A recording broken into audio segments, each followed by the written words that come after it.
எனக்கு தெரியாது, எனக்கு இப்போ டயர்ட் ஆயிடுச்சு. We're in the middle of predictions that Jesus says that he is going to suffer, and there's 3 of them. We looked at 2 of them, took a break, and now we will look at the third one. அது இயேசு கிறிஸ்து தன்னுடைய மரணத்தை குறித்து கொடுத்த 3 அறிவிப்புகளை குறித்து நம்ம படித்து கொண்டிருக்கிறோம். அதில் 2 அறிவிப்புகளை நம்ம சிந்தித்து விட்டு ஒரு சிறிய இடைவேளைக்கு பிறகு 3வது அறிவிப்புக்கு நேராக வந்திருக்கிறோம். So far they have been ministering in Galilee up north. இதுவரைக்கும் இயேசு கிறிஸ்துவினுடைய ஊழியம் கலிலேயா பகுதிகளிலே வட பகுதியிலே நடந்து கொண்டிருந்தது. But now Jesus is on journey to Jerusalem where he is going to get killed. இப்போ இயேசு கிறிஸ்து எருசலேமை நோக்கி பயணிக்கிறார். அந்த எருசலேமில் தான் அவர் கொல்லப்பட போகிறார். So verse 32 says they're on their way to Jerusalem and Jesus was going in front of them and the disciples were following them. On the one hand they are amazed, on the other hand they are afraid. 32ஆம் வசனம் பாருங்க. பின்பு அவர்கள் எருசலேமுக்கு பிரயாணமாய் போகையில் இயேசு அவர்களுக்கு முன்னே நடந்து போனார். சீஷர்கள் அவர்கள் திகைத்து அவருக்கு பின்னே பயத்தோடே போனார்கள்.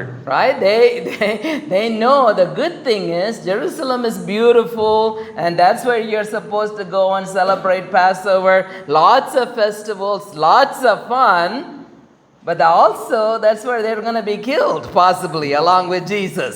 ஏன் அவங்க பயத்தோடு கூட இயேசு கிறிஸ்துவோட எருசலேமுக்கு போனாங்க அப்படின்னா, எருசலேமுக்கு போகிறது எப்போதுமே சந்தோஷமான காரியம். அங்கே நிறைய பண்டிகைகள், நிறைய உணவுகள் என்று சந்தோஷமான ஒரு காரியமாக இருக்கும். ஆனால் இப்போ இயேசு கிறிஸ்து எருசலேமில் மரிக்க போறேன்னு சொன்னதுக்கப்புறம் அவரோடு கூட இவங்க பயந்து கொண்டே எருசலேமுக்கு போகிறார்கள். Jesus doesn't have much of a compassionate heart towards the disciples. அது இயேசு கிறிஸ்து வந்து அவங்க சீஷர்கள் மேல ரொம்ப கரிசனையா இருந்த மாதிரி தெரியல நமக்கு. Sometimes I say things that I don't mean and my wife always says you have the gift of compassion, which means I don't have the gift of compassion. அதாவது சில சமயம் வந்து இவர் ஒரு சில காரியங்கள் அதாவது சீரியஸா சொல்லாமலும் ஆனா சில காரியங்கள் இவர் சொல்லும்போது அவங்க மனைவி சொல்லுவாங்க உங்களுக்கு அடுத்தவங்க மேல நிறைய கரிசனை இருக்குன்னு சொல்லுவாங்க. ஆனா அதோட அர்த்தம் வந்து ஆப்போசிட். இவர் கரிசனையே இல்லாம பேசுறாருங்கிறது தான் உங்களுக்கு அடுத்தவங்க மேல நிறைய கரிசனை இருக்குன்னு சொல்லி சொல்லுவாங்க. The same way Jesus isn't going to be kind to them and said no I didn't mean that. He's going to say to them, yes, I meant that. Matter of fact, he would say to them, we are going to Jerusalem and I will be delivered over to the chief priests and the teachers of the law and they will condemn me and they will hand me over to the Gentiles, Romans, and they will mock me, spit on me, flog me and kill me. இயேசு கிறிஸ்து சீஷர்களுக்கு மறுபடியும் என்ன ஞாபகப்படுத்துறாருன்னா, இதோ எருசலேமுக்கு போகிறோம், அங்கே மனுஷகுமாரன் பிரதான ஆசாரியரிடத்திலும் வேத பாரகரிடத்திலும் ஒப்பு கொடுக்கப்படுவார். அவர்கள் அவரை மரண ஆக்கினைக்குள்ளாக தீர்த்து புற தேசத்தாரிடத்தில் ஒப்பு கொடுப்பார்கள். அவர்கள் அவரை பரியாசம் பண்ணி அவரை வாரினால் அடித்து அவர் மேல் துப்பி அவரை கொலை செய்வார்கள். Remember the previous 2 times? He wasn't this descriptive. இதுக்கு முன்னாடி தன்னுடைய மரணத்தை குறித்து சொன்னபோது இதெல்லாம் சம்பவிக்கும் என்று எல்லாத்தையும் விளக்கமா அவங்களுக்கு சொல்ல கிடையாது. But now he's going to be very graphic, like watching an R-rated movie, because this is how it's going to be, and then I will resurrect. இப்போ அவங்களோட தன்னுடைய மரணத்தை குறித்து மிகவும் விளக்கமாக ஒரு திரைப்படத்தில் பார்க்கிற போல அவர் எப்படி அடிபடுவார், எப்படி அவர் புறக்கணிக்கப்படுவார் என்று சொல்லி அதன் பின்பு அவர் உயிர் தெழுவார் என்பதையும் கூறுகிறார். But the story continues. Jesus is going to give them more bad news in a moment. But before he goes to the bad news, remember the cycle. Jesus makes a prediction and immediately the disciples have a problem.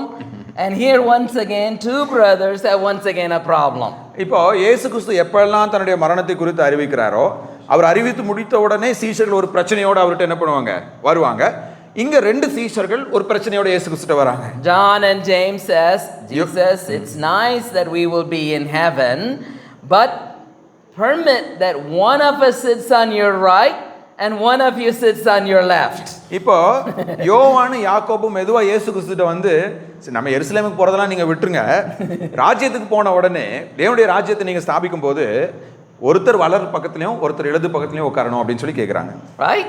Now, I have a feeling James, being the older, scholars say he was the older, and he's saying, I want to be on the right, but my brother John can be on the left side. ஒருவேளை யாக்கோபு மூத்தவரா இருந்தனால வேதபாரர்கள் என்ன கருதுறாங்க அப்படின்னா, இந்த யாக்கோபு சொல்லியிருப்பார், நான் வலது புறத்துல உட்கார்ந்துக்கிறேன், என் தம்பியை இடது புறம் உட்கார விடுங்க அப்படின்னு.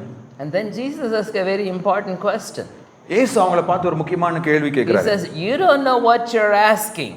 நீங்க என்னிடத்துல என்ன வேண்டிக் கொள்கிறீர்கள் என்று அறியாமல் கேட்கிறீர்கள். Are you willing to drink the cup that I am going to drink? நான் குடிக்கும் பாத்திரத்தில் நீங்கள் குடிக்க ஆயத்தமா? And be baptized with the baptism I am going to be baptized with. நான் பெறும் ஸ்தானத்தை நீங்கள் பெற உங்களால் கூடுமா என்று கேட்டார்.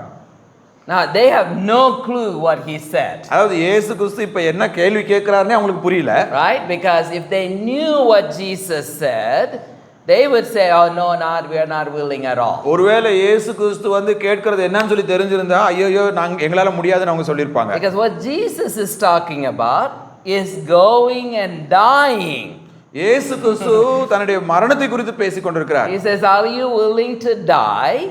என்னை போல மரிப்பதற்கு நீங்க ஆயத்தமா?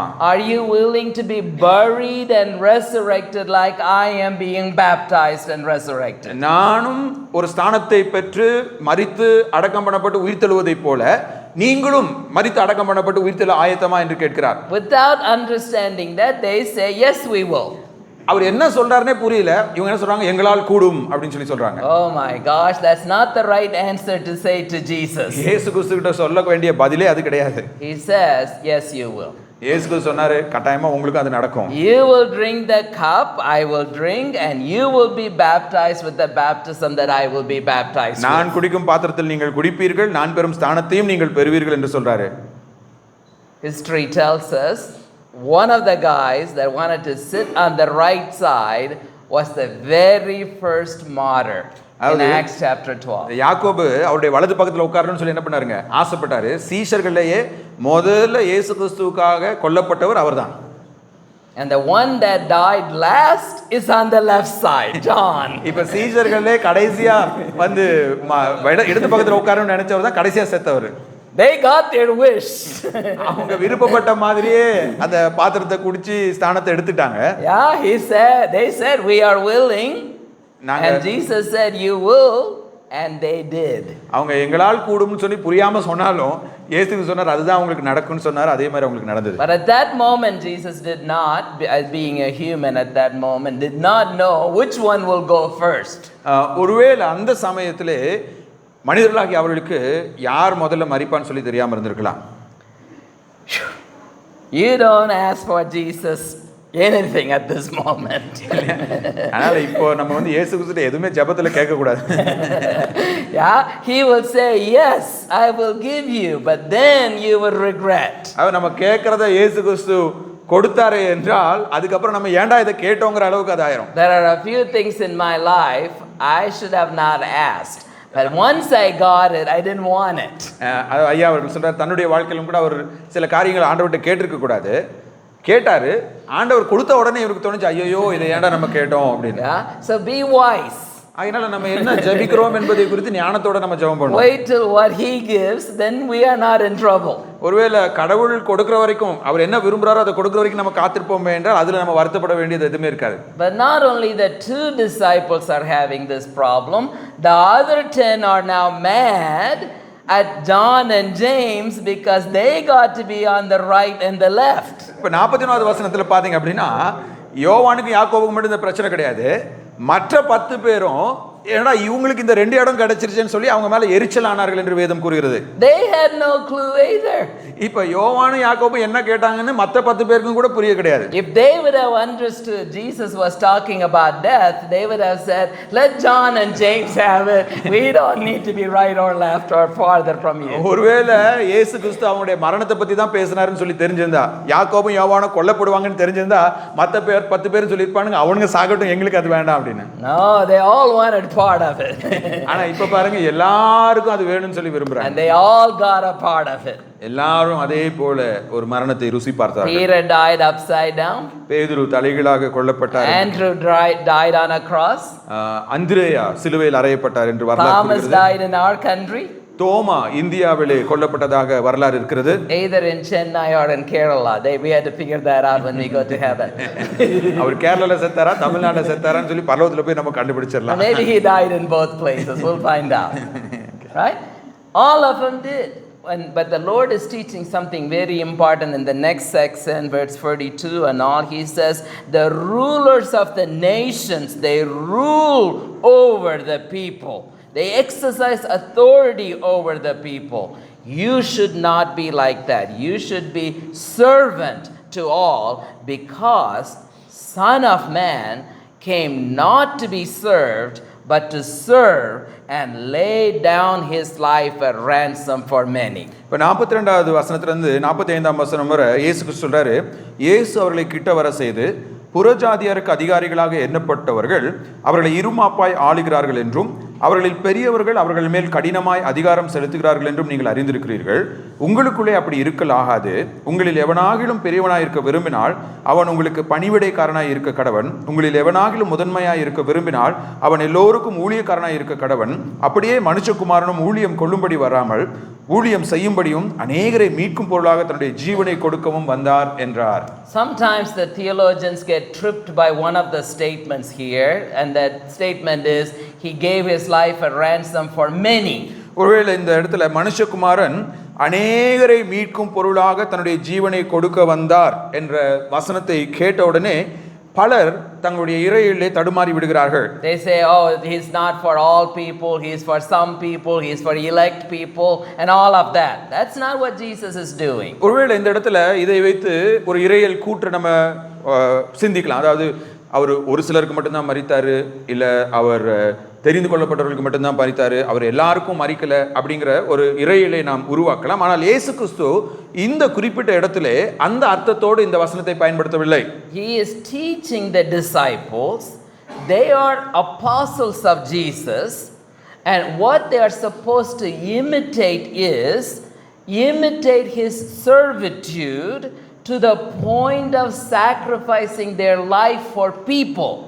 அது இயேசு கிறிஸ்து இங்கே யாருக்காக நான் மரிக்கப் போகிறேன் என்பதை குறிப்பதற்காக இந்த வசனங்களை சொல்லாமல், மாறாக தன்னை போல தன்னுடைய சீஷர்களும் அவருடைய ஊழியத்திலே மனிதர்கள் ரட்சிக்கப்பட வேண்டும் என்பதற்காக தங்களுடைய ஜீவனை கொடுக்க ஆயத்தமுள்ளவர்களாக இருக்க வேண்டும் என்பதை வலியுறுத்துவதற்காக தான் இந்த வசனத்தை அவர் கூறினார். The other kings exalted themselves. பிற ராஜாக்கள் தங்களை உயர்த்துகிறவர்களாக அதிகாரிகளாக மாற்றிக் கொண்டிருந்தார்கள். Jesus downgrades himself. ஆனால் இயேசு கிறிஸ்து ராஜாவாகிய கிறிஸ்துவோ தன்னை தாழ்த்துகிறவராக இருக்கிறார். And Christians, and disciples first and now the Christians, we downgrade ourselves. எவ்வாறு இயேசு கிறிஸ்து தன்னை தாழ்த்தினாரோ அதே போல முதலாவது அப்போஸ்தலர்களும் இப்பொழுது விசுவாசிகளாக இருக்கிற நாமும் நம்மை தாழ்த்தி கொள்கிறவர்களாய் இருக்க வேண்டும். We shouldn't be upgrading ourselves. மாறாக நம்மை உயர்த்தி அதிகாரிகளாக மாற்றிக்கொள்ள ஆசைப்படக்கூடாது. That is imitating the world's philosophy. அது உலக வழிபாடாக இருக்கிறது.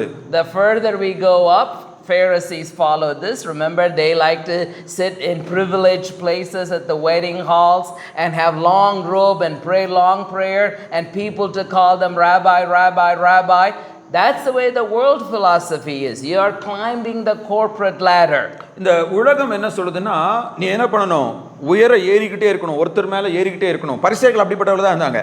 அவங்க எங்கே போனாலும் முதன்மையான ஆசனங்களை உட்காரணும், மனிதர்கள் அவர்களுக்கு வந்தனங்களை தெரிவிக்கணும் அப்படின்னு சொல்லி அவர்கள் தங்களை உயர்த்துகிறவர்களாக இருந்தார்கள். இந்த உலக மனிதர்கள் அப்படி இருக்கலாம், விசுவாசிகளாகிய நாம் அப்படி இருக்கக்கூடாது.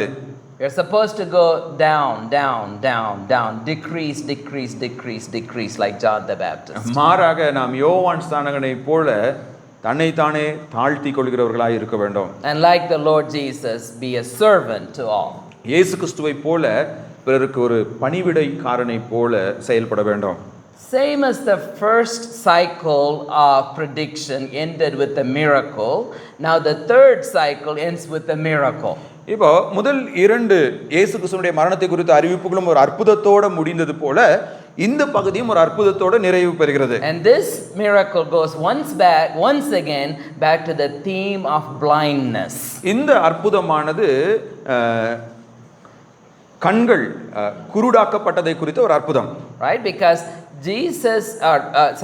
Mark is telling the story where disciples' spiritual blindness is mirrored in ordinary people's physical blindness. இந்த சீஷர்களுடைய ஆவிக்குரிய குருட்டுத்தனம் அங்கே சரீரப்பிரகாரமாக குருடனாக இருந்த ஒருவனுடைய சரீரப்பிரகாரமான குருட்டுத்தன்மையின் மூலமாக காட்டப்படுகிறது, விளக்கி காட்டப்படுகிறது. We saw earlier when he was talking about a man partially healed and he can see partially and then he is partially healed again a second time. இதுக்கு முன்னாடி ஒரு கண் பார்வையற்றவனுக்கு இயேசு கிறிஸ்து கண் பார்வை கொடுத்த போது அவன் முதலாவது அரை சுகத்தை பெற்றான், மரங்களைப் போல நான் பார்க்கிறேன் என்றான். அதுக்கப்புறம் அவன் முழு சுகத்தை பெற்று அவனுடைய கண்கள் முழுவதுமாக திறக்கப்பட்டது. So far we are also seeing the disciples are demanding things. They want. அதே போல சீஷர்களை நாம் கவனித்து பார்ப்போம் என்றால் இதுவரைக்கும் சீஷர்கள் என்ன பண்ணாங்க அப்படின்னா, எங்களுக்கு இது வேணும்னு சொல்லி கட்டளை இடுகிறவர்களாக இருந்தார்கள். But this fellow is just the opposite. He says, "Son of David, have mercy on me." ஆனால் இந்த வழியருகே இருந்த குருடனோ வித்தியாசமானவன். சீஷர்களை போல எங்களுக்கு இது வேணும்னு சொல்லி கேட்காம அவன் தாவீதின் குமாரனே எனக்கு இறங்கும் என்று வேண்டிக் கொள்கிறான். And the people kept trying to stop him, and the further they tried to stop him, the louder he said, "Son of David, have mercy on me." அவனை சுற்றி இருந்தவர்களோ அவனை பேசாமல் இருக்கும்படி அதட்டினார்கள். அவர்கள் எத்தனை அதிகமாக அதட்டினார்களோ அத்தனை அதிகமாக அவன் தாவீதின் குமாரனே எனக்கு இறங்கும் என்று இன்னும் அதிகமாக அவரிடத்திலே மன்றாடினான். He is not asking for anything. He is only asking for mercy of God. அவன் தனக்கு ஏதோ ஒன்று வேண்டும் என்று எனக்கு இதுதான் வேணும்னு சொல்லி இயேசு கிறிஸ்து குறிப்பாக கேட்க கிடையாது, மாறாக என் மீது இரக்கமாயிரும் என்று கேட்டுக்கொள்கிறான். He is not even asking for clear eyesight. ஒருவேளை எனக்கு கண் பார்வையை கொடும் என்று கூட அவன் கேட்கவில்லை. Right? We don't know what he meant, but he knew Jesus will do good things for him. ஒருவேளை அவன் என்ன கேட்டான்னு சொல்லி நமக்கு தெளிவா தெரியல. இயேசு கிறிஸ்து தனக்கு நல்லதையே செய்வார் என்பதை அவன் அறிந்ததினாலே அவருடைய இரக்கத்தை கேட்டான். So Jesus says to the people, bring him here. இயேசு கிறிஸ்து உடனே அவனை இங்க கூட்டிட்டு வாங்க அப்படினு சொல்லி சொல்றாரு. And then he says, what do you want me to do for you? அவனை கூப்பிட்டு அவன்கிட்ட கேக்குறாரு, நான் உனக்கு என்ன செய்யணும்? He hasn't asked for blindness yet, sight yet. அவன் இதுவரைக்குமே எனக்கு கண் பார்வை வேணும்னு சொல்லி கேட்க கிடையாது. Only after Jesus asked him, what can I do for you? He says, Rabbi, I would like to see again. இயேசு கிறிஸ்து அவனை பார்த்து உனக்கு என்ன வேணும்னு சொல்லி கேட்ட உடனே அவன் சொல்றான், ஆண்டவரே நான் பார்வை அடைய வேண்டும். Big difference between this fellow and the disciples. இந்த கண் பார்வையற்றவனுக்கும் சீஷர்களுக்கும் இடையே ஒரு மிகப்பெரிய வித்தியாசம் இருந்தது. They didn't ask for mercy. அவர்கள் கடவுளுடைய இரக்கத்தை கேட்கவில்லை. They wanted position.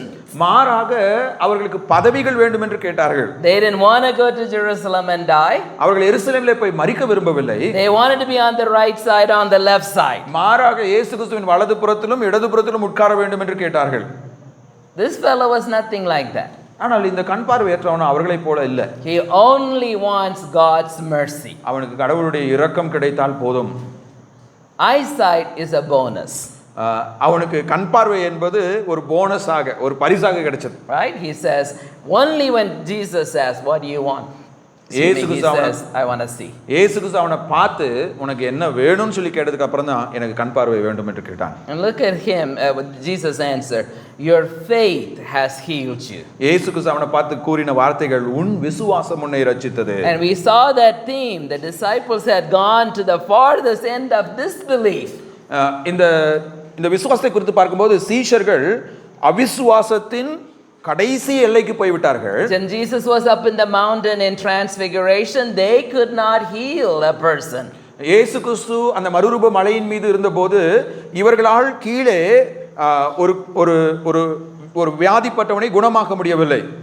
In this context, this fellow has much more faith. இந்த சூழலில் நாம் பார்க்கும்போது சீடர்களை காட்டிலும் இந்த கண் பார்வையற்றவன் மிகுந்த விசுவாசம் உள்ளவனாய் காணப்படுகிறான். This finishes the 3 cycles of predictions. இப்போ இயேசு கிறிஸ்து தன்னுடைய மரணத்தை குறித்து கூறின 3 அறிவிப்புகளின் சுழற்சி முடிவடைகிறது. And they are near Jerusalem. இதன் முடிவிலே அவர்கள் எருசலேமுக்கு மிக அருகிலே வந்து விட்டார்கள். It says chapter 11 verse 1 says they approached Jerusalem and they are at Bethphage and Bethany, which is just over the mountain at Mount of Olives. 11ஆம் வசனத்தின் முதல் பகுதியிலே அவர்கள் எருசலேமுக்கு சமீபமாய் சேர்ந்தபோது ஒலிவ மலைக்கு அருகான பெத்பகே பெத்தானியாவிலே வந்து சேர்ந்தார்கள். Right, you know that whole story during Palm Sunday. அதாவது குருத்தோலை ஞாயிறு அன்று என்ன நடந்தது என்று நமக்கு தெரியும். Right, he sends the disciples and they bring the colt and they put the clothes on it and Jesus rides on it and he goes into town and people shout, Hosanna, Hosanna, blessed is the one who comes in the name of the Lord, blessed is the kingdom of the father David, Hosanna in the highest. அந்த குருத்தோலை ஞாயிறு என்று என்ன நடந்தது? இயேசு கிறிஸ்து கழுதை குட்டியை அழைத்து வர சொல்கிறார். அதை அழைத்து வந்த உடனே தங்களுடைய துணிகளை அதன் மீது அவர்கள் விரிக்கிறார்கள். இயேசு கிறிஸ்து அந்த கழுதை குட்டியின் மீது உட்கார்ந்து பவனியாக வந்தபோது அந்த எருசலேம் நகரத்தில் உள்ள யாவரும் ஓசன்னா ஓசன்னா தாவீதின் குமாரனுக்கு ஓசன்னா என்று கூச்சலிட்டார்கள். Chapter 11, 12 and 13 is right before the Passover day. அதிகாரங்கள் 11, 12, 13 இந்த 3 அதிகாரத்தில் நடைபெறும் சம்பவங்களும் பஸ்கா பண்டிகைக்கு முந்தின நாளிலே நடைபெற்ற சம்பவங்கள். So in some way in our calendar it is between Sunday, Palm Sunday, and Thursday night, the Lord's Supper's night. அதாவது இந்த 3 அதிகாரங்களில் நடைபெறும் சம்பவங்கள் எல்லாமே நம்முடைய நாட்காட்டியிலே ஞாயிற்றுக்கிழமையிலிருந்து வியாழக்கிழமைக்குள்ளாக நடைபெற்ற சம்பவங்கள். வெள்ளிக்கிழமை அவர்களுக்கு it was Saturday, no, the Passover or Sunday. Yeah, I was just going by what we normally celebrate. Okay. அதாவது நம்ம குருத்தோலை ஞாயிறிலிருந்து வியாழக்கிழமை வரைக்கும் என்னென்ன பண்டிகைகள் ஆசரிக்கிறோமோ அந்த சம்பவங்கள் தான் அடுத்த 3 அதிகாரங்களிலே வருகிறது. Yeah, what I'm basically trying to say, it's within about 4-5 days. அதாவது இந்த 3 அதிகாரங்களில் நடைபெறுகின்ற எல்லா சம்பவங்களும் ஒரு 4-5 நாட்களுக்குள்ளாக நடைபெற்ற சம்பவங்களை வரலாறாக இந்த 3 அதிகாரங்களிலே நமக்கு கொடுத்திருக்கிறார்கள். Now think about this. You are one of the disciples and you've been worried about the whole way, all the way from Galilee to Jerusalem, that you are going to be crucified, and when you get there they are having a nice old party singing Hosanna, Hosanna, blessed is the person who comes in the name of the Lord. Are you going to be happy or sad? இப்போ நீங்க சீஷர்களுடைய இடத்திலிருந்து ஒரு கற்பனை செஞ்சு பாருங்க. நீங்கள் இயேசு கிறிஸ்துவோடு கூட கலிலேயாவிலேருந்து எருசலேம் வரைக்கும் நடந்து வரீங்க. வரப்பெல்லாம் அவர் திரும்ப எருசலேமில் போன உடனே நான் கொல்லப்படுவேன், நீங்களும் சிலுவை எடுக்கணும்னு சொல்லிட்டு வராரு. பயத்தோடு நடுங்கிக்கிட்டே வராங்க. ஆனால் எருசலேமுக்குள்ள நுழைஞ்ச உடனே அங்கே ஒரு பெரிய வரவேற்பு. தாவீதின் குமாரனுக்கு ஓசன்னா, தாவீதின் குமாரனுக்கு ஓசனான்னு சொல்லி அவங்க எல்லாம் பாட்டு பாடினப்போ இந்த சீஷர்கள் சந்தோஷமாக இருந்திருப்பாங்களா, பயத்தோடு இருந்திருப்பாங்களா? Oh yeah, relief. ஒரு பெரிய ஒரு என்ன சொல்ற relief கிடைச்சிருக்காங்க. After all, Jesus is wrong, they were fine. இப்போ அவங்க எல்லாம் நினைச்சிருப்பாங்க இயேசு கிறிஸ்து சொன்னதெல்லாம் தப்பாயிருச்சு, நம்ம சொன்னதுதான் என்னாச்சு ரைட் ஆச்சுன்னு சொல்லி அவங்க நினைச்சிருப்பாங்க. Yeah, but they just are always misunderstanding the story, as we will see. Jesus, it says in verse 11 that they entered Jerusalem, went to the temple court, looked around at everything. Because it was late, they went to Bethany with the 12 disciples. 11ஆம் வசனம் சொல்வதை பாருங்க. அப்பொழுது இயேசு எருசலேமுக்கு வந்து தேவாலயத்திலே பிரவேசித்து எல்லாவற்றையும் சுற்றி பார்த்து சாயங்காலமான போது 12 கூட பெத்தானியாவுக்கு போனார் என்று வேதம் கூறுகிறது. Next day they come back into town again. மறுநாளிலே அவர்கள் மீண்டும் நகரத்துக்குள்ளாக வருகிறார்கள். Once again the disciples are probably happy, nobody is paying attention to them. இப்போ இரண்டாவது நாள் அவங்க மறுபடியும் எருசலேமுக்குள்ளார வரும்போது சந்தோஷமா தான் வந்திருப்பாங்க. ஏன்னா அவங்க எதிர்பார்த்த மாதிரி ஒரு எதிர்ப்பு அங்கே காணப்படவில்லை. But Jesus is again teaching them a lesson. இப்போ இயேசு கிறிஸ்து அவங்களுக்கு ஒரு பாடத்தை கற்றுக் கொடுக்கிறார். He sees a tree that looks like it has fruit because it has lots of leaves, but when you go close to it, it has no fruit. So he curses it. அங்கே ஒரு மரம் இருக்கிறது, அதுல மிகுந்த இலைகள் காணப்படுகிறது, ஆனால் கனிகள் இல்லை. இதை வைத்து இயேசு கிறிஸ்து ஒரு சிறிய பாடத்தை கற்றுக் கொடுக்க விரும்பினார். He says to the tree, may no one ever eat that, and then they continue on in their story. இயேசு கிறிஸ்து அந்த மரத்தை பார்த்து இனி ஒருவனும் புசிக்க உன்னில் கனி இல்லாது இருக்க கடவுது என்று சொல்லிவிட்டு அவங்க எல்லாம் தொடர்ந்து நடந்து போயிட்டே இருக்காங்க. And when they get to the temple, they see a whole bunch of salespeople selling all kinds of stuff like doves and animals and all kinds of stuff. And Jesus turns the table and says, "This is my Father's house, a house of prayer, and you have turned it into a den of thieves." இப்போ இதை சொல்லிட்டு அவங்க எருசலேம் தேவாலயத்துக்கு போறாங்க. எருசலேம் தேவாலயத்துக்கு போன போது அந்த எருசலேம் தேவாலயத்தில் என்ன பண்றாங்க, பறவைகள், விலங்குகள், அதாவது பலி செலுத்தக்கூடிய எல்லா விதமான விலங்குகளையும் விற்கிற சந்தையாக எருசலேம் தேவாலயம் இருக்குது. அங்க இயேசு கிறிஸ்து அதெல்லாம் அடித்து நொறுக்கி விட்டு அவர் சொல்றாரு, என்னுடைய வீடு எல்லா ஜனங்களுக்கும் ஜெப வீடு எனப்படும் என்று அங்கே கூறுகிறார். You see two pretense here.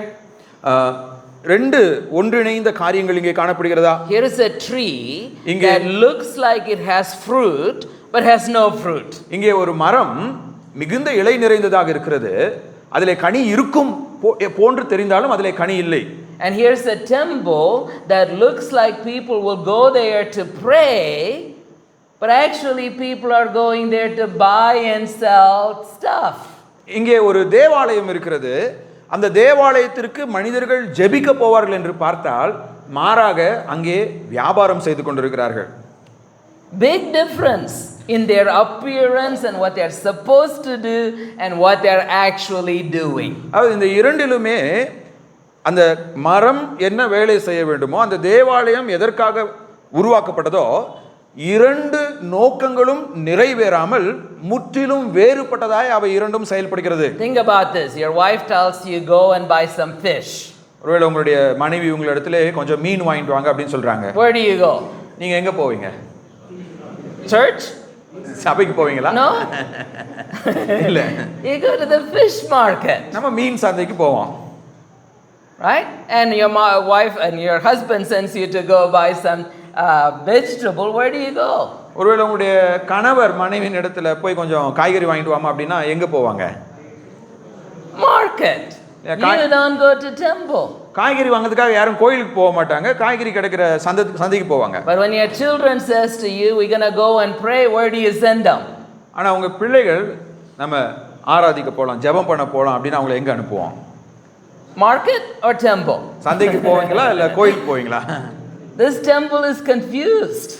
இந்த தேவாலயம், எருசலேமில் இருந்த தேவாலயம் குழப்பத்தின் இடமாக மாறிவிட்டது. Same as the tree that is confused. அந்த மரத்தை பார்த்து பார்ப்பவர்கள் எப்படி குழம்பி போகிறார்களோ அதே போல இந்த தேவாலயத்தை பார்க்கிறவர்களும் குழம்பி போகிறார்கள். They both are giving false impression. அது அந்த மரமும் அந்த தேவாலயமும் தவறான நோக்கத்தோடு செயல்பட்டு கொண்டிருக்கிறது. அதை பார்க்கிறவங்க எதுக்காக அது படைக்கப்பட்டதோ அதற்கு எதிரான நோக்கத்தோடு அது செயல்பட்டு கொண்டிருக்கிறது. What about the disciples?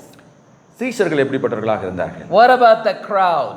அங்கே கூடி இருந்த கூட்ட மக்கள் எப்படிப்பட்டவர்களாக இருந்தார்கள்? They're all giving false impressions. அவர்கள் ஒவ்வொருவரும் எந்த நோக்கத்திற்காக தேவன் அவர்களை படைத்தார்களோ அதை செய்யவில்லை. Because on Palm Sunday they are singing Hosanna, blessed is the man who comes in the name of the Lord, and 4 days later they're all going to shout, crucify him, crucify him, crucify him. அதாவது அந்த குருத்தோலை ஞாயிறு அன்று கர்த்தரால் வருகிறவர் ஆசீர்வதிக்கப்பட்டவர் ஓசனா ஓசனா என்று கூச்சலிட்ட அதே கூட்ட மக்கள் தான் 4 நாட்களுக்கு பிறகு இவரை சிலுவையில் அறையும் என்ற கூச்சலையும் எழுப்பினார்கள். The disciples want to be on the right side and the left side, but 4 days later they are dropping their pants off and running off. அதாவது உங்க வலது பக்கத்துல உட்காரணும் இடது பக்கத்துல உட்காரணும்னு சொல்லி என்ன பண்ணா பேசிட்டு இருந்தவெல்லாம் அவரை பிடிச்ச உடனே துண்டை காணா துணியை காணான்னு ஓடிட்டாங்க. Right? Jesus doesn't like such hypocrisy. இயேசு கிறிஸ்து இப்படிப்பட்ட மாய்மாலங்களை விரும்புகிறவர் அல்ல. So he chases away all the merchants and frees the animals, and then he goes along and sees the tree that he had cursed and it had withered. இப்போ இயேசு கிறிஸ்து என்ன பண்றாரு, அந்த தேவாலயத்தில் அந்த வியாபாரிகள் எல்லாரையும் அடித்து துரத்தி அந்த விலங்குகள் எல்லாத்தையும் விடுதலை பண்ணிட்டு மீண்டும் திரும்ப வரும்போது அவர் சபித்த மரம் பட்டு போனது. I feel sad for the tree. அந்த மரத்துக்காக நான் வருத்தப்படுகிறேன். Yeah, but that's a different point. ஆனா அது என்னுடைய கருத்து இல்ல. Yeah, but look who shows up again. Peter. இப்ப மறுபடியும் பேதுரு தலையை காமிக்கிறாரு. Peter, what do we do without Peter? He remembered, right? He says, Rabbi, look at the tree that you withered. You cursed yesterday.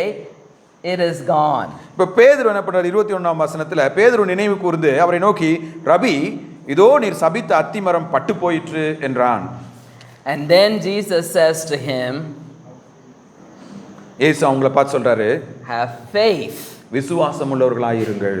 Right? Have faith in God. தேவனிடத்தில் விசுவாசம் உள்ளவர்களாய் இருங்கள். Now we get this story a little bit confused. We say have faith to do miracles like throw things off, and then we say to people you don't get healing because you don't have faith. That's not what he is saying. He is saying believe in God and do God's work. 23ஆம் வசனத்துல பாத்தீங்கன்னா, இந்த மலையை பார்த்து பெயர்ந்து போ, அப்ப பெயர்ந்து போகும் என்பதை கொண்டு நீ விசுவாசிச்சா அற்புதங்களை பெற்றுக்கொள்வாய்.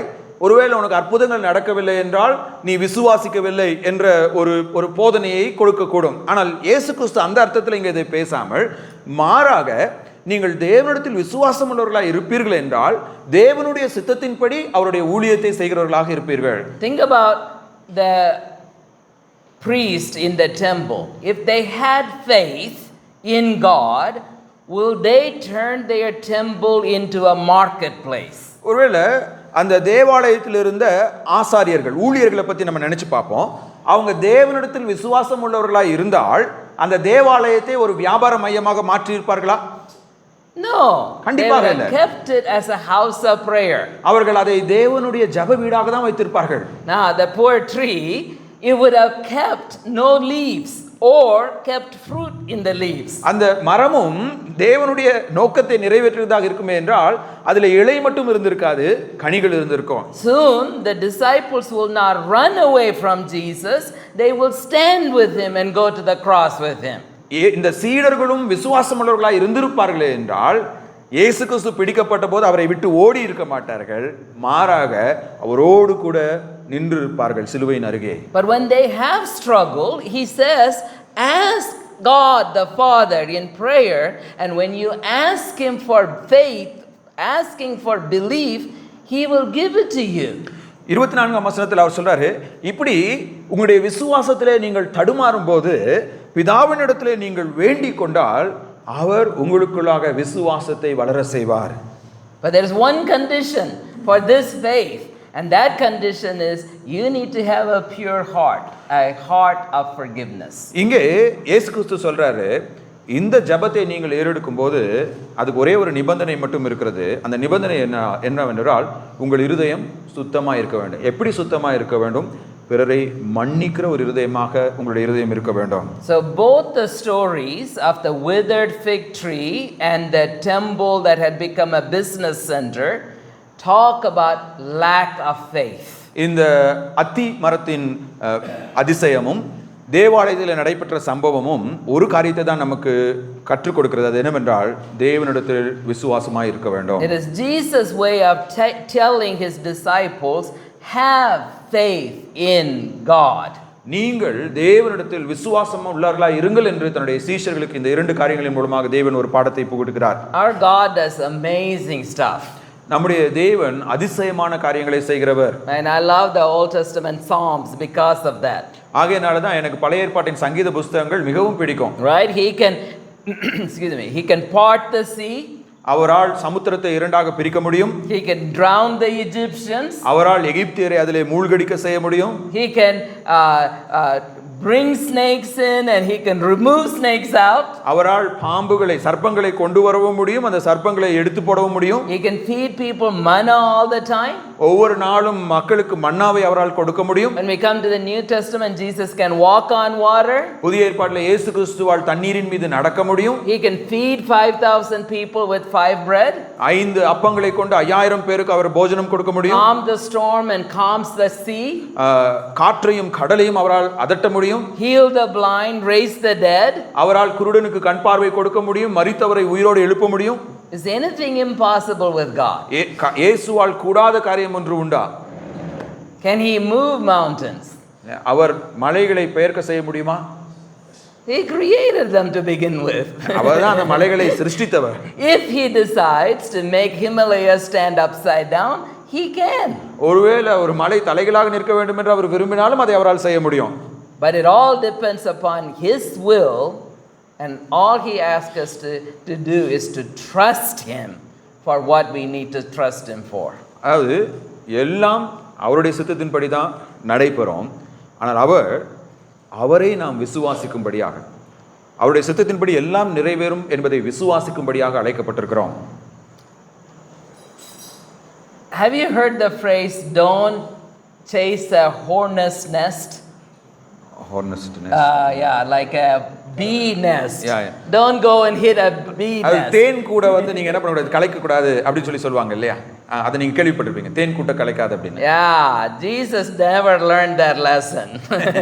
ஒருவேளை இயேசு கிறிஸ்து பேசுறதெல்லாம் பார்த்தா அவரு தேன் கூட்ட கலைக்க கூடாதுன்னு சொல்லி தெரியாம செய்கிறது போல இருக்கும் இதெல்லாம். Yeah, if Jesus knew he is going to be handed over to the leaders and crucified, what he shouldn't be going and causing trouble in the temple. அது இயேசு கிறிஸ்துவுக்கு தெரியும் எருசலேம்ல அவர் மரிக்க போறாரு, வேதபாரகர்களும் பரிசேயர்களும் அவரை சிலுவையில் அறைய போறாங்கன்னு சொல்லிட்டு அதுக்காக போய் எருசலேம்ல இந்த மாதிரி பிரச்சனை எல்லாம் என்ன பண்ணக்கூடாது. Right? இல்லையா? Common sense. சீஷர்கள் அப்படிதான் யோசிச்சிருப்பாங்க, எவனாவது கொஞ்சம் புத்தி இருந்தா இதெல்லாம் பண்ணுவானா அப்படின்னு சொல்லி. Yeah, but Jesus said to us in 10:45, I came for the purpose of serving and giving my life for people. ஏனென்றால் 10ஆம் அதிகாரம் 45ஆம் வசனத்தில் இயேசு கிறிஸ்து சொன்னது என்னது, அவர் அநேகரை மீட்கும் பொருளாக தன்னுடைய ஜீவனை கொடுப்பதற்காக வந்திருக்கிறாரு. So when he came into town, they were rejoicing, no commotion. இயேசு கிறிஸ்து எருசலேமுக்குள்ள வந்த உடனே அங்க இருக்கிறவங்களுக்கு எல்லாம் ஒரே சந்தோஷம், பயங்கரமான வரவேற்பு, எந்த ஒரு பிரச்சனையும் இல்லை.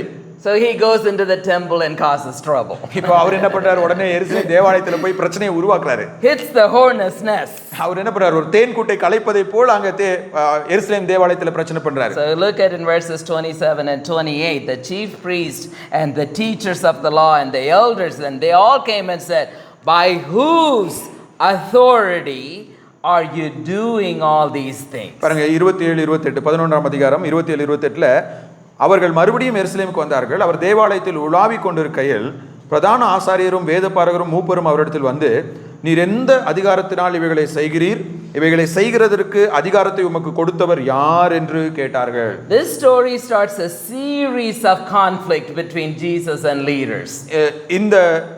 இந்த இடத்துல இயேசு கிறிஸ்துவுக்கும் யூத மத தலைவர்களுக்கும் இடையே தொடர்ச்சியாக பல பிரச்சனைகள் உருவாவதற்கு காரணமாக இருக்கிறது. And instead of answering them their question, he says, let me ask you a question.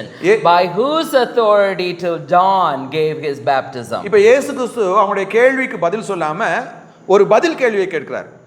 நான் உங்ககிட்ட ஒரு கேள்வி கேட்கிறேன், யோவான் ஸ்நானகன் எந்த அதிகாரத்தினால் ஞானஸ்நானம் கொடுத்தான்னு எனக்கு நீங்க சொல்லுங்க, பதில் சொல்லுங்கன்னு கேட்கிறாரு. They knew that was a tricky question. அவங்களுக்கு தெரியும், போச்சுடா இவர் நமக்கு வலை விரிச்சிட்டாருன்னு சொல்லி தெரியும்.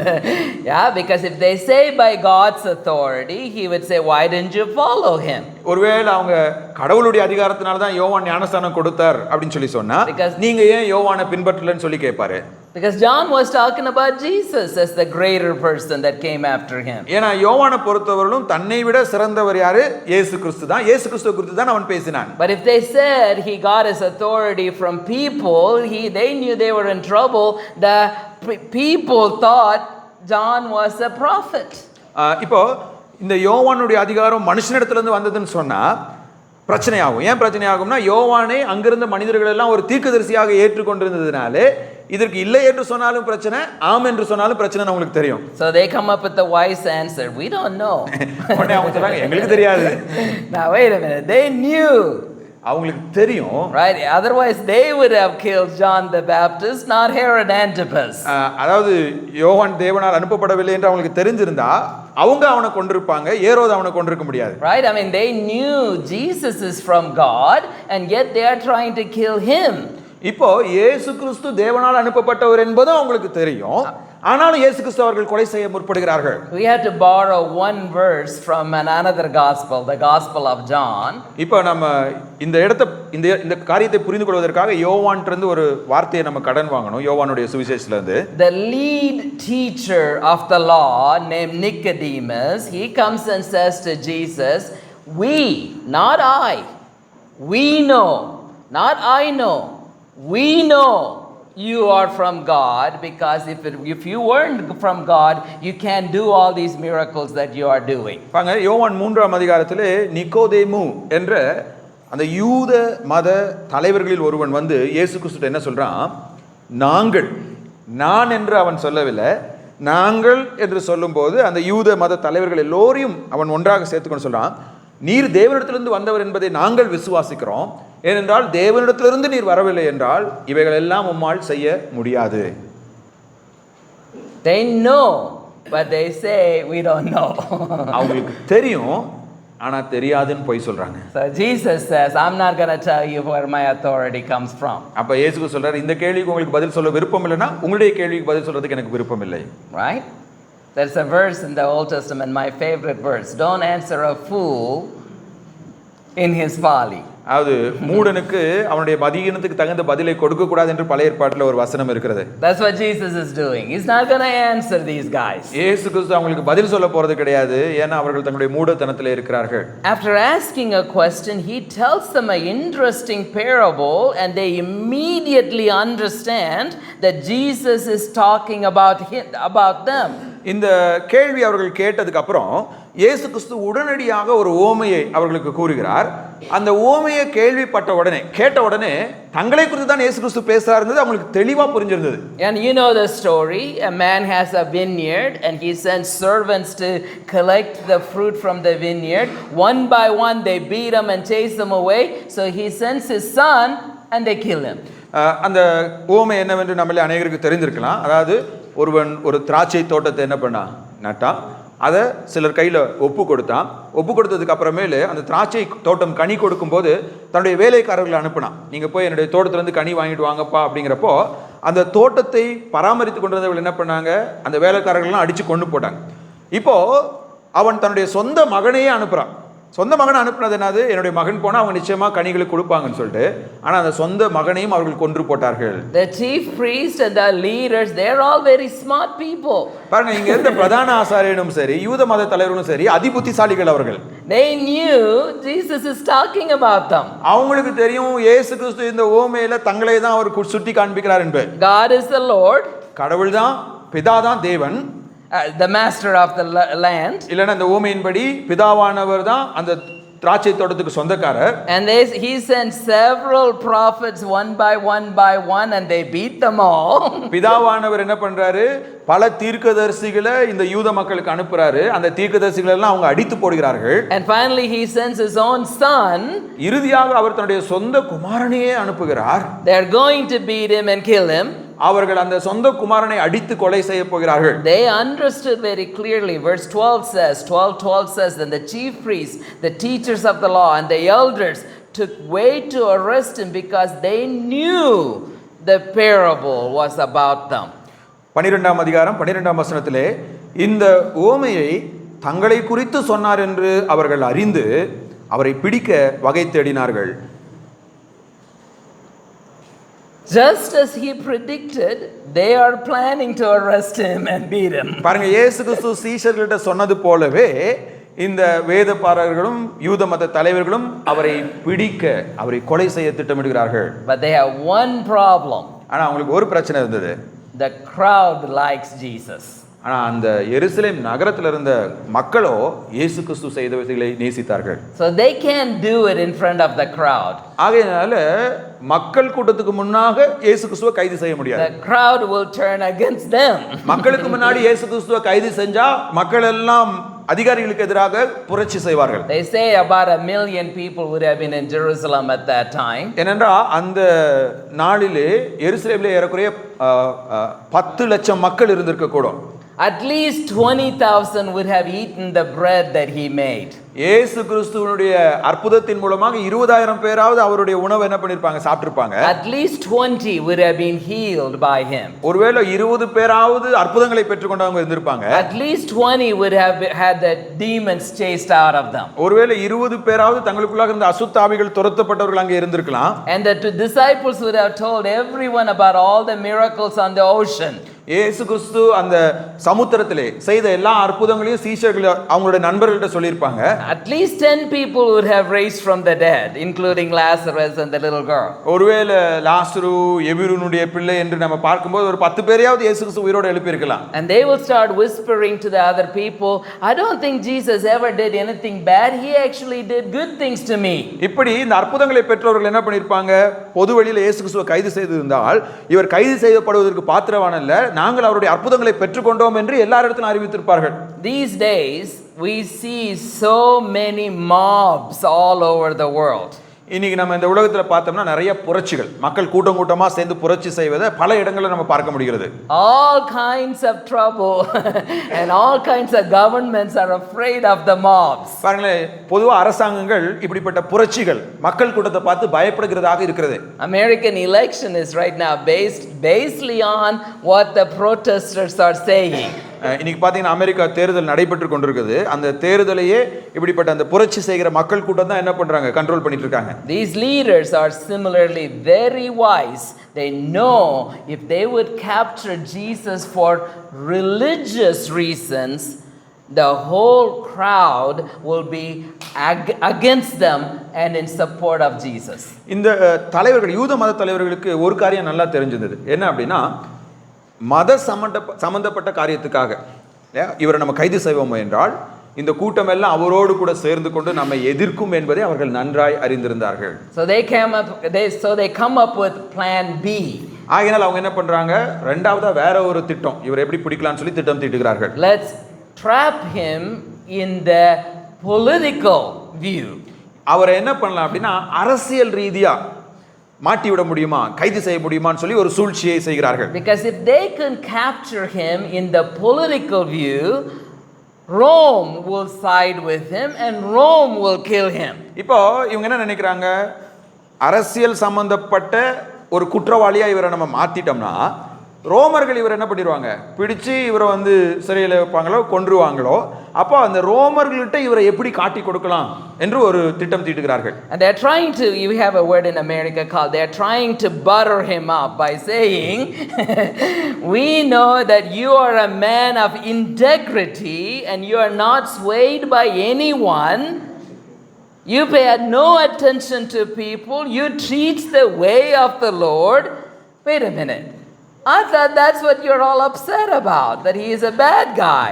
But all these are good things. பாங்க, இப்போ என்ன பண்றாங்க, இயேசு கிறிஸ்துவை மாட்டி விடணுங்கிறதுக்காக, இப்போ நம்ம மொழியில சொன்னோம்னா இயேசு கிறிஸ்துக்கு சோப் போடுறாங்க அவரை மாட்டி விடுறதுக்கு. என்ன பண்றாங்க, 14வது வசனத்துல அவர்கள் வந்து, இந்த யூத மத தலைவர்கள், போதகரே நீர் சத்தியம் உள்ளவர் என்றும் எவனை குறித்தும் உமக்கு கவலை இல்லை என்றும் அறிந்திருக்கிறோம்.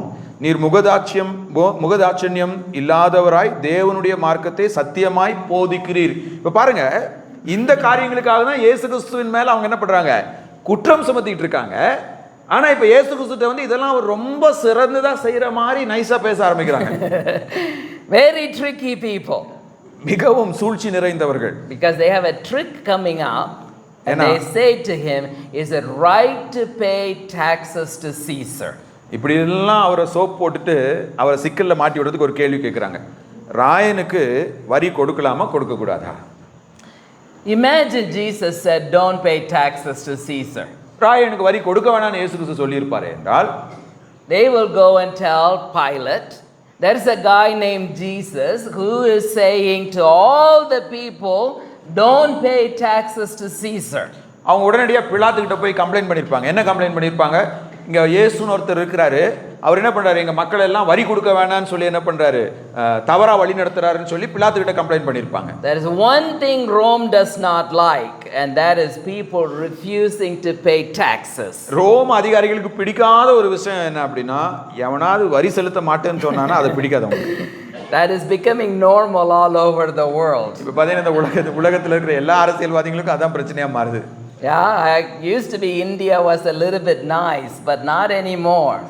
முன்பெல்லாம் இந்தியாவில் வந்து வரி ரொம்ப கம்மியாக இருக்கும், ஆனால் இப்போ இந்தியாவிலையும் வரி சுமை அதிகமாகிட்டே போகுது. Yeah, my mom gave me a small plot of land, but I cannot now sell it because if I sell it, I pay more taxes than the land's worth. அதாவது இவருடைய அம்மா இவங்களுக்கு வந்து ஒரு சின்ன ஒரு நிலத்தை பரிசாக கொடுத்துருக்காங்க. இப்போ அந்த நிலத்தை இவர் வித்தாருன்னா விற்கிற காசை விட அதிக பணம் டாக்ஸாக கொடுக்க மாட்டிருக்கு. Unless I'm willing to accept black money. கருப்பு பணத்தை ஏத்துக்கிட்டா பிரச்சனை இல்லை இல்லையா? So I am caught a little bit. அதனால இப்போ இவருக்கு என்ன பண்றதுன்னு தெரியல அதை வச்சு. Yeah, if you have white money, you can see me afterwards. ஒருவேளை உங்களுக்கு பேங்க்ல நிறைய பணம் இருக்கு, அந்த நிலம் வாங்கணும்னு விருப்பமா இருந்தா முடிஞ்ச உடனே என்னை இப்போ என்கிட்ட பார்த்து பேசுங்க. But what if Jesus said, yes, you need to pay taxes? இயேசு கிறிஸ்து ஆமா நீங்க வரி கொடுக்கணும் அப்படின்னு சொல்லி பதில் சொல்லியிருந்தா என்ன நடந்திருக்கும்? Remember yesterday I talked about tax collectors? They touch money with Roman coin in it. I mean Roman image in it. நேற்றைய தினத்திலே அந்த வரி கொடுப்பதை பற்றி நான் சொன்னபோது அந்த ரோமர்கள் அவர்களுடைய காசுல ரோம சக்கரவர்த்தியினுடைய வரைபடம் இருக்கும். அந்த வரைபடத்தை தொட்டு தான் அந்த காசை என்ன பண்ணணும், அவங்க வரியா செலுத்தணும். And so if Jesus says to them, pay taxes using denarii, he is telling them to break commandment 1 and 2 to be idol worshippers like the tax collectors, and then they will say to the people, this is a wrong teacher, he is asking us to break commandment 1 and 2. இப்போ இயேசு கிறிஸ்து நீங்க வரி செலுத்தலாம்னு சொல்லியிருந்தா அவங்க அந்த ரோம காசு அந்த தினாரியஸை தொட்டிருக்கணும். அதை தொடும் பொழுது யூதர்கள் என்ன நம்பிக்கொண்டிருந்தார்கள், யாரெல்லாம் தினாரிய அந்த ஆயக்காரர்கள் தினாரியை தொடுறதுனால அவர்கள் என்னையன்றி வேறு தேவன் இருக்கக்கூடாது, எனக்கு இணையான சொரூபங்களை செய்யக்கூடாது என்ற முதல் 2 கட்டளைகளையும் அவர்கள் முறியடிப்பதாக நினைத்தார்கள். அப்ப இயேசு கிறிஸ்து வரி கொடுக்கணும்னு சொன்னா உடனே மக்கள்கிட்ட போய் என்ன சொல்லுவாங்க, பாரு இவன் நம்ம நியாயப்பிரமாணத்தை உடைக்கிறான், விக்கிரகாராதனை செய்யும்படியாக நம்மை தூண்டுகிறான் என்று சொல்வார்கள். Right? So Jesus knows that and he says to them, you are trying to trap me. இயேசு கிறிஸ்துவுக்கு புரிஞ்சிருச்சு நீங்க என்ன பண்றீங்கன்னு எனக்கு தெரியும்பா. So he says, I'll trap you instead. அவர் என்ன பண்ணாரு, நீங்க எனக்கு வலை விரிக்கிறீங்களா, நான் உங்களுக்கு என்ன பண்றேன், ஒரு வலை வீசுறேன். He says, bring me a denarii and let me look at it. இயேசு கிறிஸ்து சொன்னாரு, ஒரு தினாரியை கொண்டு வாங்க, ஒரு காசை கொண்டு வாங்க, அதை நான் பார்க்கிறேன். There was a foolish rabbi in the crowd and he took the denarii and he showed it to Jesus. ஒருவேளை அந்த கூட்டத்துல ஒரு முட்டாள் ரபி இருந்திருப்பான், அவன் உடனே என்ன பண்ணா, பாக்கெட்ல கையை விட்டு ஒரு தினாரி எடுத்து கொடுத்திருப்பான். Matter of fact, the verse says they brought him a coin. பாருங்க அங்க வேதம் என்ன சொல்லுது, அவர்கள் அவரிடத்திலே ஒரு காசை கொண்டு வந்தார்கள். They were all guilty. அவர்கள் எல்லோரும் அந்த தினாரியை கையில வச்ச பாவம் செய்தார்கள். Yeah, Jesus never touches the coin. I mean, if you read that story, he only looks at it. He's a good rabbi. பாருங்க இயேசு கிறிஸ்து ரொம்ப புத்திசாலி, அவர் அந்த பணத்தை தொட கிடையாது, சும்மா உத்து பார்க்கறாரு. And he says, hey, give that has the Caesar's image to Caesar, but give what has God's image to God. அப்போ அவங்கள பார்த்து இயேசு கிறிஸ்து சொல்ற பதில் பாருங்க, ராயனுடையதை ராயனுக்கு, அதாவது ராயனுடைய படம் எதுல இருக்கோ அதை ராயனுக்கும், கடவுளுடையதை கடவுளுக்கும் கொடுங்க. What is God's image or who is God's image? எது கடவுளுடைய சாயல், இல்லை யார் கடவுளுடைய சாயல் இருக்கிறார்? We are. நாம் தான் தேவனுடைய சாயலில் இருக்கிறோம். Rabbi had Genesis 1:26 and 27. அந்த ரபிகளுடைய கரங்களிலே ஆதியாகமம் 1ஆம் அதிகாரம் 26 27 வசனங்கள் இருந்தது. They didn't call it Genesis and they didn't call it 1:26 and 1:27, but they had it in their Torah. ஒருவேளை அவர்களுடைய நியாயப்பிரமாணத்துல நமக்கு இருக்கிற மாதிரி 1ஆம் அதிகாரம் 2ஆம் அதிகாரம் வசன பிரிவுகள் இல்லை என்றாலும் அந்த வசனங்கள் அவர்களுடைய கரங்களிலே இருந்தது. They knew Jesus was telling them, give yourself to God, give your money to Caesar. அப்ப அவங்களுக்கு தெரியும், இயேசு கிறிஸ்து அவங்களை பார்த்து என்ன சொன்னாரு, நீங்கள் உங்களை கர்த்தருக்கும் உங்களுடைய செல்வங்களை ராயனுக்கும் கொடுங்கள். And in this one time they're actually amazed by his answer. இத கேட்ட உடனே அவங்களுக்கே ஆச்சரியப்பட்டு போயிட்டாங்க, பிரமிச்சு போயிட்டாங்க, என்னடா இவருக்கு இவ்வளவு ஞானமா? Yeah, because they thought they can trap him, but they got trapped. அவங்களுக்கு தெரியும் இந்த கேள்வியை கேட்டா இயேசு கிறிஸ்துவை எப்படியாவது பிரச்சனையில மாட்டி விட்டுறலாம்னு சொல்லி, ஆனா இப்ப இந்த கேள்வியை கேட்டு அதுவே அவங்களுக்கு பிரச்சனையா மாறிடுச்சு. That is the second time. இது ரெண்டாவது முறை இந்த மாதிரி அவங்க இயேசு கிறிஸ்துட்ட மாட்டிக்கிட்டது. Jesus' disciples did not understand. You shouldn't ask Jesus question and we get into trouble. And the leaders did not understand. We shouldn't try to trap Jesus. We get trapped. பாருங்க, இயேசு கிறிஸ்துவுடைய சீடர்கள் அறியாமல் இருந்தாங்க. என்ன அறியாமல் இருந்தாங்க? இவர்கிட்ட கேள்வி கேட்டா அதனால நமக்கு ஒரு சிக்கல் வரும்னு சொல்லி. இங்க யூத மத தலைவர்களும் அதே பிரச்சனை தான். இவர்கிட்ட கேள்வி கேட்டா அதுவே நமக்கு பிரச்சனையா மாறும்னு சொல்லி தெரியாம போய் பிரச்சனையில மாட்டிக்கிட்டாங்க. Yeah, all these people are in trouble. Rule number 1, when you go to heaven, don't talk to Jesus. இவங்க எல்லாரும் இயேசு கிறிஸ்துட்ட கேள்வி கேட்டனால பிரச்சனையில மாட்டிட்டாங்க. அதனால பரலோகத்துக்கு போறப்போ முதல் கட்டளை என்னன்னா இயேசு கிறிஸ்துட்ட எந்த கேள்வியும் கேட்காதீங்க. They are in trouble. We saw the high priest, the lawyers, the scribes and the teachers of the law in the first story. In the second story, we saw Pharisees and Herodians. There's one more group left, and they're called the Sadducees. They thought, hey, if Jesus trapped them all, we can win. And so they came up with a tricky question. இப்போ பாருங்க, இந்த சம்பவங்களிலே முதல் காரியம் வேதபாரர்களும் பரிசேயர்களும் இயேசு கிறிஸ்துட்ட கேள்வி கேட்டு சிக்கல்ல மாட்டிக்கிட்டாங்க. இரண்டாவது கூட்டம் வந்து பாத்தீங்க அப்படின்னா, what is the second group? The Herodians and the ஏரோதியர்களும் பரிசேயர்களும் இரண்டாவது கூட்டம். அவங்க இயேசு கிறிஸ்துட்ட கேள்வி கேட்டு மாட்டிக்கிட்டாங்க. இப்படி இந்த ரெண்டு கூட்டம் இயேசு கிறிஸ்துட்ட கேள்வி கேட்டு மாட்டினதுக்கு அப்புறமும் மூணாவதா ஒரு குரூப் இருக்கா. உடனே சதுசேயர்கள் என்ன நினைக்கிறாங்க? அவங்கள விட நாங்க புத்திசாலிகள், இப்ப நாங்க யாருன்னு காட்டுறோம். What is funny to me, not for many readers, but for me, is that Sadducees were not scripturally very talented. It's the Pharisees that are very scripturally talented. இதை பார்க்குறப்போ எனக்கு கொஞ்சம் வேடிக்கையான ஒரு விஷயம் என்னன்னு சொல்லி கேட்டிங்கன்னா, பரிசேயர்கள் தான் வேதத்தை கரைச்சி கொடுத்தவங்க. இந்த சதுசேயர்கள் வந்து வேதத்தை அதிகமாக படிக்காதவங்க, வேதம் அவங்களுக்கு அதிகமாக தெரியாது. The Pharisees did not bring a biblical example. Sadducees brought a biblical example. அவ்வளோ தூரம் வேதத்தை அதிகமாக படித்த பரிசேயர்களே இயேசு கிறிஸ்துவிட்ட பைபிள்ல இருந்து ஒரு கேள்வி கேட்கறதுக்கு பயந்தாங்க. ஏன்னா அவங்களுக்கு தெரியும் அவர் எப்படிப்பட்டவர்னு சொல்லி. ஆனா இந்த பைபிளே தெரியாத சதுசேயர்கள் எல்லாம் தெரிஞ்ச மாதிரி ஒரு கேள்வியோட வரான் பைபிள். That's bad philosophy. அது எவ்வளவு மதியீனமான ஒரு காரியமா இருக்கு. And they are quoting the passage we talked about yesterday, Levirate marriage, where a man had a wife, but he died. So by the law, the second husband married the first wife, the sister-in-law, because she has no child. And then the third brother, and he died, and the third brother married. In the same way, 7 men married this one lady, food poisoning. And they all died. And then she also died. அதாவது அவங்க என்ன பண்ணுறாங்கன்னா, பழைய ஏற்பாட்டில் கடவுள் கொடுத்த ஒரு பிரமாணம். என்ன பிரமாணம் என்றால், ஒரு மூத்த சகோதரன் இருக்கிறான். அந்த மூத்த சகோதரனுக்கு திருமணம் ஆகுது. ஆனால் அவனுக்கு பிள்ளை பெறுவதற்கு முன்பதாகவே அந்த மூத்த சகோதரன் இறந்து விடுகிறான். அப்படி அந்த மூத்த சகோதரன் இறக்கும்போது இளைய சகோதரன் தன்னுடைய அண்ணியை என்ன பண்ணணும்? திருமணம் செய்து அவருக்கு பிள்ளை பாக்கியத்தை கொடுக்கணும். இதுதான் பழைய ஏற்பாட்டினுடைய ஒரு நியமம். இப்போ இந்த நியமத்தை வச்சு இவங்க ஒரு கற்பனையான ஒரு கேள்வி என்ன பண்ணுறாங்க? உருவாக்குறாங்க. இயேசு கிறிஸ்துட்ட வந்து என்ன சொல்கிறாங்க? ஐயா, ஒரு பொண்ணு இருக்கா, அவள் முதல்ல ஒரு சகோதரனை திருமணம் செய்கிறா. அந்த சகோதரன் என்ன பண்ணுறான்? இறந்து போகிறான். மறுபடியும் ரெண்டாவது என்ன பண்ணுறா? அவனுடைய தம்பியை கல்யாணம் பண்ணுறா. இப்படி 7 தம்பியும் கல்யாணம் பண்ணுறா. எல்லாருமே என்ன பண்ணுறான்? குழந்தையை கொடுக்காம செத்து போயிடறாங்க. இப்போ பரலோகத்தில் போனால் இந்த 7 பேரில் யாரு அவளுக்கு புருஷனா இருப்பா? Good question. Right? You all know the answer. You're all laughing. ஒரு நல்ல கேள்வி தான். ஒருவேளை உங்க எல்லாருக்குமே இப்போ பதில் தெரிஞ்சிருக்கும். Yeah? But it's a tricky question. ஆனா ஒரு தந்திரமான ஒரு கேள்வி அது.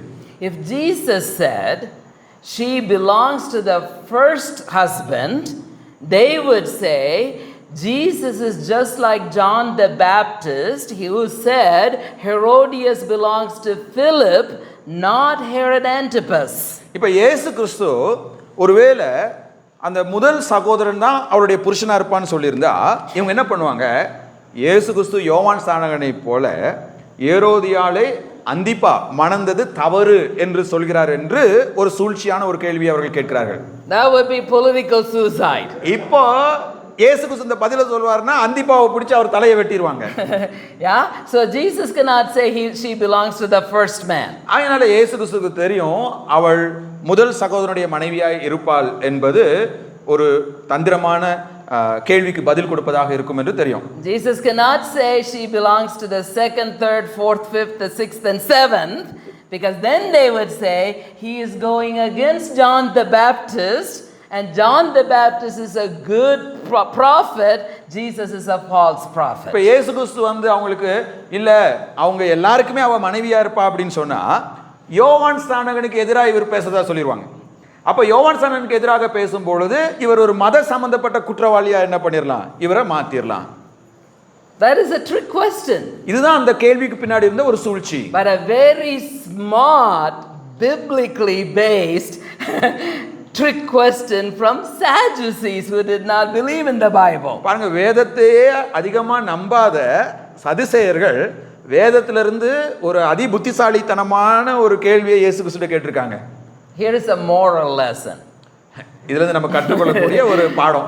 Some good questions come from Satan and Sadducees. சில சமயத்துல நல்ல கேள்விகள் வந்து சாத்தான் இடத்துல இருந்தும் சதுசேயர்கள் இடத்துல இருந்து தான் வரும். And they usually quote the Bible. அவங்க வழக்கமா என்ன பண்ணுவாங்க, வேதாகமத்தை வந்து மேற்கோள் காண்பித்து தான் கேள்வி கேட்பாங்க. Remember Satan 3 times quoting the scriptures and trying to trip Jesus? இயேசு கிறிஸ்துவின் சோதனையின் போது சாத்தான் 3 முறை வேத வசனங்களை கொண்டு அவரை வீழ்த்த நினைத்ததை பாருங்க. And Sadducees are quoting the scriptures to trip Jesus. இயேசு கிறிஸ்துவை இங்க வீழ செய்வதற்கு சதுசேயர்களும் பழைய ஏற்பாட்டின் வசனங்களை தான் மேற்கோள் காண்பித்து பேசுகிறார்கள். I have had students like that. I probably was a student like that. ஒருவேளை வேதாம கல்லூரியில் இவர் படித்த போதோ இல்ல இவருடைய மாணவர்களோ இந்த மாதிரி தான் நிறைய கேள்விகள் ப்ரொஃபசர்ஸ் கேட்டிருப்பாங்க. Jesus tells them good news and bad news. இயேசு கிறிஸ்து இப்ப அவங்களுக்கு பதில் சொல்லும்போது ஒரு நல்ல பதிலையும் கொடுக்கிறாரு, அதே மாதிரி ஒரு கெட்ட செய்தியும் அதோடு சொல்றாரு. What would you like to get first? Good story, good news or bad news? இப்ப இயேசு கிறிஸ்து அவங்களுக்கு ஒரு நல்ல செய்தியும் ஒரு கெட்ட செய்தியும் சொல்றாரு. எந்த செய்தியை நீங்க முதல்ல கேட்கணும்னு ஆசைப்படுறீங்க? நல்ல செய்தியா கெட்ட செய்தியா? Bad news? Oh, you would be like angels, no humans. ஒருவேளை பரலோகத்துல நீங்க தூதர்களைப் போல இருப்பீங்க, மனிதர்களைப் போல இருக்க மாட்டீங்க. I know you're all laughing, but I know the teaching most churches do. What do they say? That when we are buried, then our spirit goes to be with Jesus, and then when Jesus comes back, all the Adams somehow come back, and Andrew would look like this again, short and bald and all of that. ஒருவேளை நிறைய பேர் நம்புறது என்ன அப்படின்னா, நம்ம மரித்த உடனே நம்முடைய ஆவி வந்து கடவுள்கிட்ட போயிடும். இயேசு கிறிஸ்து 2ஆம் வருகையில் நம்முடைய ஆவி திரும்ப வரும். அப்போ இங்கே மண்ணில் இருக்கிற இந்த உடலில் இருக்கிற மிச்சம் மீதியெல்லாம் ஒன்றா சேர்ந்து மறுபடியும் இதே மாதிரி நம்ம எந்த தோற்றத்தில் இருக்கிறோமோ, ஒருவேளை உயரம் கம்மியாக இருந்தோம்னா உயரம் கம்மியாக, தலையில் முடி இல்லாமல் இருந்தால் தலையில் முடி இல்லாமல், இப்போ எப்படி இருக்கோமோ அதே மாதிரி தான் உயிர் தெழுவோம் நம்ம நினைத்து கொள்ளலாம். Right, that's what we teach. அப்படி தான் நிறைய பேர் போதிக்கிறாங்க. No, we teach. நாம் அப்படி தான் போதிக்கிறோம். Yeah, I'm going to get kicked out of this church. The Grace Church is never going to invite me again. Okay. But look at what Jesus said. We will be like angels in heaven. இயேசு கிறிஸ்து அவங்களுக்கு சொன்ன பதில பாருங்க, நாம் தேவதூதர்களைப் போல இருப்போம். There will be no marriage, no giving in, no taking in of marriage. அங்க பரலோகத்திலே கொள்வினையும் இல்லை கொடுப்பினையும் இல்லை என்று கூறுகிறார். We would be, Lori would be, for example, she would still be my wife in heaven. அதாவது நமக்கு ஒரு மனைவி இருப்பாங்களே என்றால் பரலோகத்திலேயும் அவங்க நம்முடைய மனைவியாக இருப்பார்கள். Because you see, in heaven there is no death.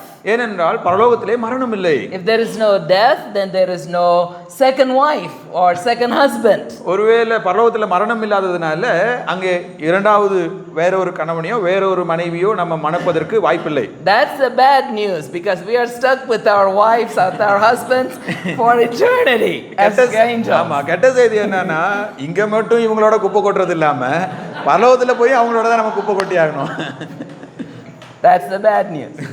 ஒருவேளை அதுதான் கெட்ட செய்தி என்று நான் சொல்ல வந்தேன். Good news is, ஆனா நல்ல செய்தி என்னவென்றால் God will still be our God. தேவன் நம்முடைய தேவனாய் இருப்பார். He says to the Pharisees, don't you read in the book of Moses, he said, I am the God of Moses, Abraham, God of Isaac, I am the God of Jacob, not I was, or they died, so I'm no longer their God, but he says, I am. And for the disciples, they had just seen Moses and Elijah alive. Right? 26ஆம் வசனத்துல பாருங்க, இயேசுக்கு சொல்றாரு, மரித்தோர் எழுந்திருப்பதை பற்றி நான் ஆபிரகாமின் தேவனும் ஈசாக்கின் தேவனும் யாக்கோபின் தேவனுமாய் இருக்கிறேன் என்று சொல்றார். அதாவது இருந்தேன் என்று சொல்லாமல், ஒருவேளை இந்த ஆபிரகாம் ஈசாக்கு யாக்கோபு அவர்கள் சரீரப்பிரகாரமாக மரித்திருந்தாலும் அவங்க இன்னும் உயிரோடு இருக்கிறாங்க. அவருடைய தேவனாய் நான் இருக்கிறேன். ஏன்னா சீஷர்கள் இப்போதான் வந்து மோசேயும் எலியாவையும் நேரில் பார்த்துட்டு வந்திருக்கிறாங்க. அப்போ தான் மரித்தோரின் தேவனாய் இருக்கிறேன் என்று சொல்வதன் மூலமாக அவர் உயிர்த்தெழுதலை குறித்து பேசுகிறார். I kind of joked about being like angels. ஒருவேளை அந்த நாம் தேவதூதர்களைப் போல இருப்போம் என்பதை நான் சற்று நகைச்சுவை உணர்வோடு பகிர்ந்து கொண்டேன். Because there's an important reason I want to make a point about it, and that is I have asked many of my students, will we recognize our spouses? And they say no, we won't. அதாவது நான் நிறைய முறை என்னுடைய மாணவர்கள்ட்ட ஒரு கேள்வி கேட்டிருக்கேன். என்ன கேள்வி அப்படின்னா, பரலோகத்தில் நம்ம போகும்பொழுது நம்முடைய கணவனையோ மனைவியோ நம்மளால் அடையாளம் காண முடியுமா அப்படின்னு சொல்லி கேட்டப்போ அவங்க என்ன சொன்னாங்க, இல்லை அடையாளம் கண்டுபிடிக்க முடியாது அப்படின்னு. That would be sad. அது கொஞ்சம் வருத்தமான காரியம் தான். Right? I mean, if we go to heaven and we don't recognize Pastor Saji, Pastor Augustine, Pastor Mano, that would be sad. ஒருவேளை நம்ம பரலோகத்தில் போனதுக்கு அப்புறமேல போதகர் சஜியவோ அகஸ்டினியோ இல்லை நம்முடைய போதகரையோ நம்மளால் அடையாளம் காண முடியலன்னா அது வருத்தமான செய்தி தானே. What is so amazing is we not only remember them, we even remember what Elijah is or who Elijah is, and we would remember who Moses is, which means we will remember who Paul is and Peter is, John is and James is, even without a name tag. அது அந்த மறுரூப மலையிலே மோசேயும் எலியாவும் வந்தபோது இவர் மோசே இவர் எலியா என்று சீஷர்கள் அவர்களை நேரில் பார்க்காமலேயே இவர்கள் தான் அவர்கள் என்று அடையாளம் கண்டுபிடித்தது போல, விண்ணுலகிற்கு நாம் செல்லும் போதும் இவர் பேர் என்னன்னு சொல்லி எழுதி வைக்காமலே அந்த விண்ணுலகில் இவர் பவுல், இவர் பேதுரு என்று நம்மால் அடையாளம் காண முடியும். That's the power of resurrection that Jesus talks about. He says, you neither know the scriptures that he is the God of Abraham, Jacob and Isaac, nor the power of God.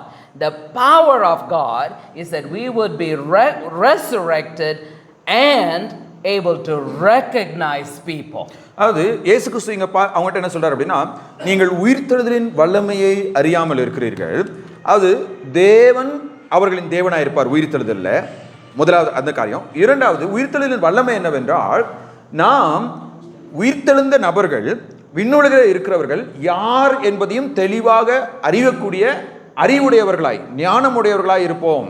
The only thing that will not happen in heaven is the story that they talked about, trading spouses.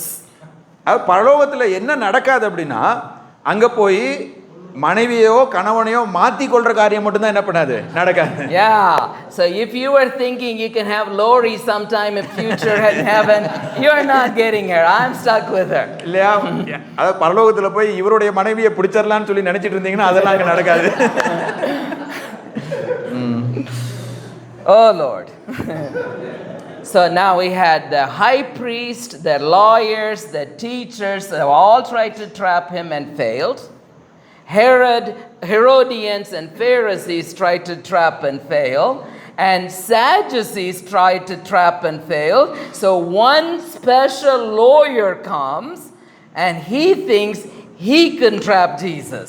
இது வரைக்கும் நியாய சாஸ்திரிகளும் சரி, வேதபாரர்களும் சரி, பரிசேயரும் சரி, ஏரோதியரும் சரி, சதுசேயரும் சரி, எல்லாருமே எப்படியாவது இயேசு கிறிஸ்துவிட்ட ஒரு குற்றம் கண்டுபிடிக்கலாம்னு சொல்லி முயற்சி செய்து அவர்கள் வெற்றி அடையாமல் இருக்கிறாங்க. இப்போ மறுபடியும் ஒரு வேதபாரகன் அவன் நினைக்கிறான், என்னாலே இவரை பிடிச்சிட முடியும். This is Mr. Professor in the seminary. ஒருவேளை இவர் செமினரி ப்ரொஃபஸரை போல என்ன பண்ணலாம், இவங்களால முடியல நான் பார்த்துக்கிறேன் அப்படின்னு சொல்லி வந்திருக்கலாம். He knows the law very well. இவருக்கு நியாயப்பிரமாணம் நல்லா தெரியும். And he says to Jesus, you have been giving good answers. அவன் வந்து என்ன பண்றான், இயேசு கிறிஸ்துவை பார்த்து நீங்க ரொம்ப நல்லா பதில் சொல்றீங்கன்னு சொல்லி கையை தட்டுறான். Let me ask you one question, which is the greatest of the commandment? இப்போ நான் உங்ககிட்ட ஒரு கேள்வி கேட்கிறேன், கட்டளைகளிலே பிரதானமான கட்டளை எது? One commandment is what he asked. கட்டளைகளிலே பிரதானமான கட்டளை ஒன்று எது? எந்த ஒரு கட்டளை எல்லாத்தை விட முக்கியமானதுன்னு சொல்லி அவன் கேட்கிறான். Jesus cannot count. இயேசு கிறிஸ்துவுக்கு ஒருவேளை கணக்கு தெரியாம இருந்திருக்கலாம். He gives two. அவன் ஒன்னு தான் கேட்டான், இவர் ரெண்டு சொல்றாரு. Remember, he only wanted one. அவனுக்கு ஒரே ஒரு பதில் தான் தேவை. He wanted the first part. Hear, O Israel, for your Lord God is one. Love the Lord with all your heart, with all your strength, with all your soul, with all your might. And then Jesus says, but there's a second one. Love your neighbor as yourself. This is no greater than there are no greater than these two commandments. இப்போ அவன் வந்து கேட்க விரும்பினது வந்து இயேசு கிறிஸ்துவினுடைய முதல் பதில். என்ன அவன் கேட்க விரும்பினா, உன் தேவனாகிய கர்த்தரிடத்தில் உன் முழு இருதயத்தோடும், உன் முழு ஆத்மாவோடும், உன் முழு மனதோடும், உன் முழு பலத்தோடும் அன்பு கூறுவாயாக என்பதே பிரதான கற்பனை. இதை மட்டும் தான் இயேசு கிறிஸ்து சொல்வாருன்னு அவன் நினைச்சான். ஆனா இயேசு கிறிஸ்து இதற்கு ஒப்பாயிருக்கிற இரண்டாம் கற்பனை என்னவென்றால், உன்னிடத்தில் நீ அன்பு கூறுவது போல பிறனிடத்திலும் அன்பு கூறுவாயாக என்பதே இவைகளிலும் பெரிய கற்பனை வேறொன்றுமில்லை என்றார். Now, and this guy is pretty smart. He asked a question where Jesus has to answer. He's not trying to trap Jesus, but at the same time, he is kind of getting himself into trouble, but he is greatly getting the leaders into the trouble because they teach about loving God, but they are trying to kill Jesus. இப்போ இவன் ஒரு நல்ல கேள்வியை தான் கேட்கிறான். அவனுக்கு கிடைத்த பதிலும் ஒரு நல்ல பதில் தான். ஆனால் இந்த கேள்வியை கேட்டு அதற்கு இயேசு கிறிஸ்து கொடுத்த விடையின் மூலமாக இவன் என்ன பண்ணுறான், யூத மத தலைவர்கள் எல்லாருக்கும் ஒரு பிரச்சனையை உருவாக்குறான். என்ன பிரச்சனை அது? அவங்க எல்லாருமே கடவுளை நேசிக்கணுங்கிறத தெளிவாக போதிக்கிறவங்க.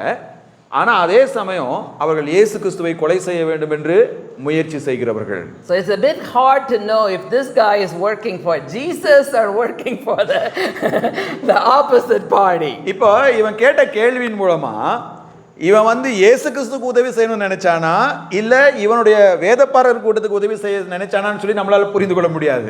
But there's one clue. Jesus says you are not far from the kingdom of God. ஆனா இவன் இயேசு கிறிஸ்துவுக்காக இந்த கேள்வியை கேட்கிறது நமக்கு தெரியும். ஏன்னா இயேசு கிறிஸ்து அவனை பார்த்து சொல்றாரு 34ஆம் வசனத்துல, நீ தேவனுடைய ராஜ்யத்திற்கு தூரமானவன் அல்ல என்றார். All the leaders are very far away. இவனை காட்டிலும் மற்ற தலைவர்கள் என்ன பண்றாங்க, ரொம்ப தூரத்துல இருக்காங்க. But he is pretty close. ஆனா இவன் ரொம்ப கிட்ட வந்துட்டான். Right? So hopefully he will come in. ஒருவேளை அவன் தேவனுடைய ராஜ்யத்திற்குள்ளாக பிரவேசிக்க கூடும். Some scholars believe this is Paul. சில வேத வல்லுநர்கள் என்ன நினைக்கிறாங்கன்னா, இந்த கேள்வியை கேட்டவன் தான் அப்போஸ்தலனாகிய பவுலாக இருக்கலாம் என்று அவர்கள் நம்புகிறார்கள். Now we usually think Apostle Paul never saw Jesus physically. வழக்கமாக நாம் வேதத்திலே அப்போஸ்தலனாகிய பவுல் நேரடியாக இயேசு கிறிஸ்துவை சந்தித்ததான பதிவுகள் இல்லை என்று நாம் நினைக்கிறோம். But how could he not see Jesus? He is Gamaliel's student. ஏன் இதை நான் சொல்கிறேன் என்றால், இந்த பவுல் கமாலியேலின் ஒரு மாணவனாக இருந்தபோது இந்த சம்பவங்கள் எல்லாம் எருசலேமிலே நடைபெற்ற போது அவன் அங்கே இருந்திருக்க கூடும், அவரை பார்த்திருக்க கூடும். Gamaliel is the highest teachers of the law in the land at the time of Jesus. இயேசு கிறிஸ்துவினுடைய நாட்களிலேயே யூத மத ரபிகளிலேயே மிகவும் பிரதானமானவனாக இருந்தவன் தான் இந்த Gamaliel எனப்பட்டவன். And in those days, to be a disciple of a teacher like him, you leave your home on the bar mitzvah around age 12 and you are with the teacher till you are 30 years old. யூத கலாச்சாரத்தின்படி அந்த நாட்களிலே ஒரு வேதபாரகனின் மாணவர்கள் 12 வயதிலே தங்களுடைய வீட்டை விட்டுவிட்டு அந்த வேத பாதகனோடு, அதாவது கமாலியேல் போன்ற ரபிகளோடு தங்கியிருந்து வேதத்தை கற்றுக்கொள்கிறவர்களாக இருப்பார்கள். This is the reason some of the major theologians in the New Testament think this is Paul. ஆகையினால தான் ஒருவேளை இந்த கேள்வியை கேட்டது பவுலாக இருக்கக்கூடும் என்று அநேக வேத வல்லுநர்கள் கணிக்கிறார்கள். We don't know, but it gives us a transition to the next part. Now Jesus is going to ask them a question. இப்போ இதுதான் பவுல் நம்மளால உறுதியாக சொல்ல முடியாவிட்டாலும் இந்த கேள்வியானது அங்கே நடைபெறுகின்ற தர்க்கங்களை மற்றொரு கோணத்திற்கு எடுத்து செல்கிறது. இப்போ இயேசு கிறிஸ்து அவங்ககிட்ட கேள்வி கேட்க போறாரு. The passage is from Psalm where the Lord, that's Yahweh God, says to David, Adonai, you sit at my right hand, and I will make enemies your footstool. And the question is, why do the teachers of the law say Messiah is the Son of God, not the Lord of David? Sorry, Son of David, not the Lord of David. இப்போ இயேசு கிறிஸ்து ஒரு கேள்வியை, அதாவது சங்கீத பகுதியிலிருந்து ஒரு வசனத்தை சுட்டி காண்பித்து மார்க் 12 36 37 வசனங்களிலே தாவீது மேசியாவை ஆண்டவர் என்று அழைக்கின்றான் அந்த வசனத்தில். ஆனால் யூத மக்கள் மேசியாவை தாவீதின் ஆண்டவர் என்று அழைக்காமல் தாவீதின் குமாரன் என்று அழைக்கிறார்கள். அப்ப ஏன் நீங்க தாவீதின் ஆண்டவர் என்று அழைக்காமல் தாவீதின் குமாரன் என்று மேசியாவை அழைக்கிறீர்கள் என்ற கேள்வியை எழுப்புகிறார். Tricky question. இதுவும் கடினமான ஒரு கேள்வி. If David called Messiah Lord, Messiah is greater than David, not less than David. இப்ப தாவீது மேசியாவை ஆண்டவர் என்று அழைத்திருந்தால் மேசியாவானவர் தாவீதை காட்டிலும் உயர்ந்தவர், தாவீதை காட்டிலும் தாழ்ந்தவர் அல்ல. One day I made a mistake in English grammar in my sermon. ஒரு நாள் நான் பிரசங்கிக்கும் பொழுது ஆங்கிலத்திலே ஒரு கிராமர் இல்லையா, ஒரு இலக்கண பிழையை செய்து விட்டேன். I was keep telling the people Jesus is God's king. நான் திரும்ப என்ன சொல்லிட்டேன், இயேசு கிறிஸ்து தேவனுடைய ராஜா என்று சொல்லிவிட்டேன்.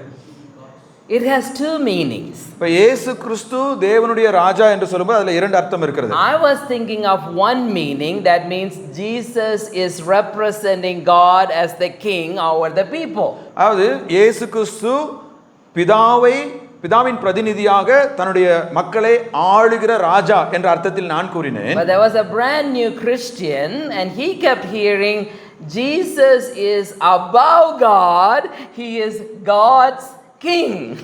ஆனா நான் கூறிய அந்த இயேசு கிறிஸ்து தேவனது ராஜா என்று கூறிய அந்த பதத்தை அங்க புதுசா வந்த ஒரு விசுவாசி கேட்டுட்டு அவர் என்ன நினைச்சிட்டாரு அப்படின்னா, இயேசு கிறிஸ்து பிதாவுடைய ராஜா, இவருக்கு பிதாவுக்கு மேலானவர் நான் சொன்னதை அவங்க நினைச்சிட்டாரு. So after the church, fortunately he asked me and I clarified. நல்ல நேரம் ஆராதனை முடிஞ்சதுக்கு அப்புறம் அவர் என்கிட்ட வந்து சந்தேகத்தை தெளிவுபடுத்தி கொண்டார். அவருக்கு நான் தெளிவாக பதில் சொன்னேன். This is one of those situations. இங்க அப்படிப்பட்ட ஒரு சூழ்நிலையை தான் இயேசு கிறிஸ்து உருவாக்கி இருக்கிறார். David is calling Messiah Lord, but you are all saying Messiah is David's child. தாவீது மேசியாவை ஆண்டவர் என்று அழைக்கிறார், ஆனா நீங்க எல்லாம் மேசியாவை தாவீதின் குமாரன் என்று அழைக்கிறீர்கள். There is a reason that we know, and the reason is Jesus, before he incarnated, he was still Lord. நம்ம எல்லாருக்குமே தெரியும். அந்த காரணம் என்னவென்றால் இயேசு கிறிஸ்து மாம்சத்தில் வெளிப்படுவதற்கு முன்பதாகவே அவர் ஆண்டவராய் இருந்தார். They didn't know the answer, அவங்களுக்கு அந்த பதில் தெரியாது. but they knew how to shut up. இப்ப அவங்க என்ன பண்ணாங்க, வாயை மூடி கொள்றதுக்கு அவங்களுக்கு தெரியும், வாயை மூடிட்டாங்க. So it says and the large crowd listened with delight. அங்க பார்த்தோம் அப்படின்னா அங்கே கூடி வந்த அநேக மக்கள் இயேசு கிறிஸ்துவினுடைய வார்த்தைகளை மிகுந்த ஆச்சரியமாய் கேட்டுக்கொண்டிருந்தார்கள். I have only 2 more stories to go and then we will take a break. இன்னும் 2 சம்பவங்களை நான் உங்களுக்கு சுட்டி காண்பித்து விட்டு இந்த பாடத்தை முடிக்க விரும்புகிறேன். When all this debate is over, Jesus gives the warning about the Pharisees. இந்த விவாதங்கள் எல்லாம் முடிந்த பின்பதாக இயேசு கிறிஸ்து பரிசேயர்களை குறித்த ஒரு எச்சரிப்பை விடுக்கிறார். Now there is a little important connection that we need to make, and that's why I'm taking a little time. And the story is, they like to wear long flowing robes and greet everybody in the marketplace with respect and have most important places in the synagogue and in the banquet. இப்போ இந்த 2 சம்பவங்களுக்கும் இடையே ஒரு தொடர்பு இருக்குது. அதை நீங்க புரிந்து கொள்ளணுங்கிறதுக்காக நான் சற்று விளக்க விரும்புகிறேன். என்னவென்றால் இந்த பரிசேயர்கள் என்ன பண்ணுவாங்க, நீண்ட அங்கிகளை உடுத்தி கொண்டு சந்தை வெளிகளில் நடந்து போகும்பொழுது மனிதர்கள் எல்லோரும் தங்களுக்கு வந்தனம் செய்ய வேண்டும் என்று விரும்புவார்கள். அதே போல அவங்க ஜெப ஆலயத்தில் முதன்மையான இடங்கள்ல இருக்கணும்னு விரும்புவாங்க. தென் எந்த ஒரு விருந்து நடைபெற்றாலும் அந்த விருந்திலையும் அவங்களுக்கு முதலிடம் கொடுக்கப்பட வேண்டும் என்று நினைப்பார்கள். They even make long prayers. அது மட்டும் இல்லாமல் அவங்க என்ன பண்ணுவாங்க, ஜெபம் செய்ய சொன்னா நீண்ட ஜெபம் செய்வார்கள். Sounds like I am accusing all the CSI pastors here. ஒருவேளை I'm a CSI, so I can say that. ஐயா சிஎஸ்ஐல இருந்து வந்தனால அவர் சொல்றாரு நிறைய சிஎஸ்ஐ போதர்கள் இப்படி பண்ற மாதிரி அவங்களை குற்றப்படுத்துற மாதிரி நான் சொல்றேன்னு நீங்க Yeah, but actually it fits even seminary professors. We like special places and banquets. ஒருவேளை இது பாத்தீங்கன்னா நாட் ஒன்லி செமினரி ப்ரொஃபசர்ஸ் எல்லா ஊழியக்காரங்களுக்கும் போறது ஊழியக்காரங்க எல்லாம் சாப்பாட்டுல முதல்ல உட்காரணும்னு சொல்லி தான் என்ன பண்ணுவாங்க ஆசைப்படுவாங்க. You know, growing up, I hated missionaries. ஐயா அவர்கள் சிறு வயதாக இருக்கும்போது மிஷனரிகள் ஊழியக்காரங்கனால இவருக்கு கொஞ்சம் வெறுப்பா இருக்கும். You know why? Because in my house we had non-veg only on Sunday. அதாவது இவங்களுடைய வீட்டில் வந்து பாத்தீங்க அப்படின்னா ஞாயிற்றுக்கிழமை மட்டும்தான் வந்து அசைவ உணவு இருக்கும். I love non-veg. இவருக்கு அசைவ உணவுனா ரொம்ப பிடிக்கும். That's the only day the missionaries show up at our house. அந்த நாள் தான் பார்த்து கரெக்டா ஒரு மிஷனரி வீட்டுக்கு வந்துருவாரு. And my silly mom will feed the missionaries first and then we get some bones. இவங்க அம்மா என்ன பண்ணுவாங்க முதல்ல மிஷனரிங்களுக்கு கொடுத்துட்டு மிச்சம் மீதி இருக்கிற எலும்பு தான் இவருக்கு கிடைக்கும். Happens to many of us, right? ஒருவேளைங்க நிறைய பேருக்கு அந்த அனுபவம் இருந்திருக்கலாம். Yeah, and I thought when I become an adult, I'm never having non-veg on Sundays. I'm only having vegetarians on Sunday. அப்ப இவரு நினைச்சாரு பெருசா எனக்கு கல்யாணமாயி வீடு இருந்ததுன்னா ஞாயிற்றுக்கிழமை கறியே சமைக்க மாட்டேன் சைவ உணவு மட்டும் தான் இருக்கும். All these things are show. இது எல்லாமே பாத்தீங்கன்னா ஒரு வெளியான ஒரு நாடகம் தான். Everything looks nice about them. பரிசேயர்களை பார்க்குறப்போ அவங்க ஏதோ ரொம்ப நல்லவங்க மாதிரி தெரியலாம். They have long holy prayer with thou and thus and all those words. இல்ல அவங்க வந்து பாத்தீங்கன்னா மிக நீண்ட ஜெபம் அட பயங்கர பக்தி வைரகமான வார்த்தைகளை பயன்படுத்துவாங்க. Long robes. நீளமான அங்கிகள் அணிந்திருப்பாங்க. Possibly white. ஒருவேளை வெள்ளை அங்கிகளாக கூட அது இருந்திருக்கலாம். Special people. அவங்கள பார்த்தாலே இவங்க விசேஷமானவர்கள். But they have a huge weakness. ஆனா அவங்களுக்கு ஒரு பெரிய ஒரு பலவீனம் இருந்தது. Verse 40 talks about it. 12ஆம் அதிகாரம் 40ஆம் வசனத்துல அதை பார்க்கிறோம். They devour widows' houses. இயேசு சொல்றாரு விதவைகளின் வீடுகளை பட்சித்து. They're not going and eating them. அதாவது they're not going and eating their houses. ஒருவேளை அந்த விதவைகளின் வீடுகளை அவர்கள் பட்சிப்பது கிடையாது. It's a figures of speech. இது ஒரு உருவகம். See, what happened in those days is when a man died, the lady became widow, the house belonged to public property. அந்த நாட்களிலே ஒருத்தியினுடைய கணவன் மரிப்பானே என்றால் அந்த கணவன் வசித்த அந்த வீடு ஒரு பொது உடைமையாகிவிடும். And so anyone can buy. அப்ப அந்த பொது உடைமையாகும் போது அந்த வீட்டை யார் வேணாலும் வாங்கலாம். Men were waiting to get those houses. அப்போ யார்டா சாவான் யார் வீட்டை வாங்கலாம்னு சொல்லி அவங்க என்ன பண்ணுவாங்க காத்துக்கிட்டே இருப்பாங்க. Exactly, good translation. Yeah. And the Pharisees had a lot of money. பரிசேயர்கிட்ட நிறைய பணம் இருந்தது. So they would come and say with long robes and long prayers, they would say, my sister, don't be worried. Your husband is dead. I will pay the mortgage on your house and you can keep the house. You can just pay me 500 rupees every 3 months. I will take care of you. அப்போ இந்த பரிசேயர்கள் வந்து என்ன பண்ணுவான் அந்த விதவையினுடைய வீட்டில் போய் இந்த நீண்ட ஆடைகள் உடுத்தி கொண்டு நீண்ட ஜெபம் செஞ்சுட்டு சகோதரி நீங்கள் ஒன்றும் கவலைப்படாதீங்க இந்த வீட்டை நானே வாங்கிக்கிறேன் இல்லையா உங்களுடைய கடனெல்லாம் நானே கட்டிடுறேன் நீங்கள் என்ன பண்ணலாம் ஒரு 2 மாதத்துக்கு 3 மாதத்துக்கு ஒரு 500 ரூபாய் கொடுத்தா போதும் உங்களை நானே பார்த்துக்கிறேன் அப்படின்னு சொல்லுவாங்க. And the poor widows trust these Pharisees and the lawyers, the teachers of the law, and they write the business, the house to the Pharisees' name. இதை நம்பி அந்த ஏழை விதவைகள் என்ன பண்ணுவாங்க அப்படின்னா அவங்க காட்டுற டாக்குமெண்ட்ல எல்லாம் கையெழுத்து போட்டுருவாங்க. Then, the nice translation. I didn't know how to say it. And then they are very nice the first 3 months. They take their 500 rupees and say thank you and send her away.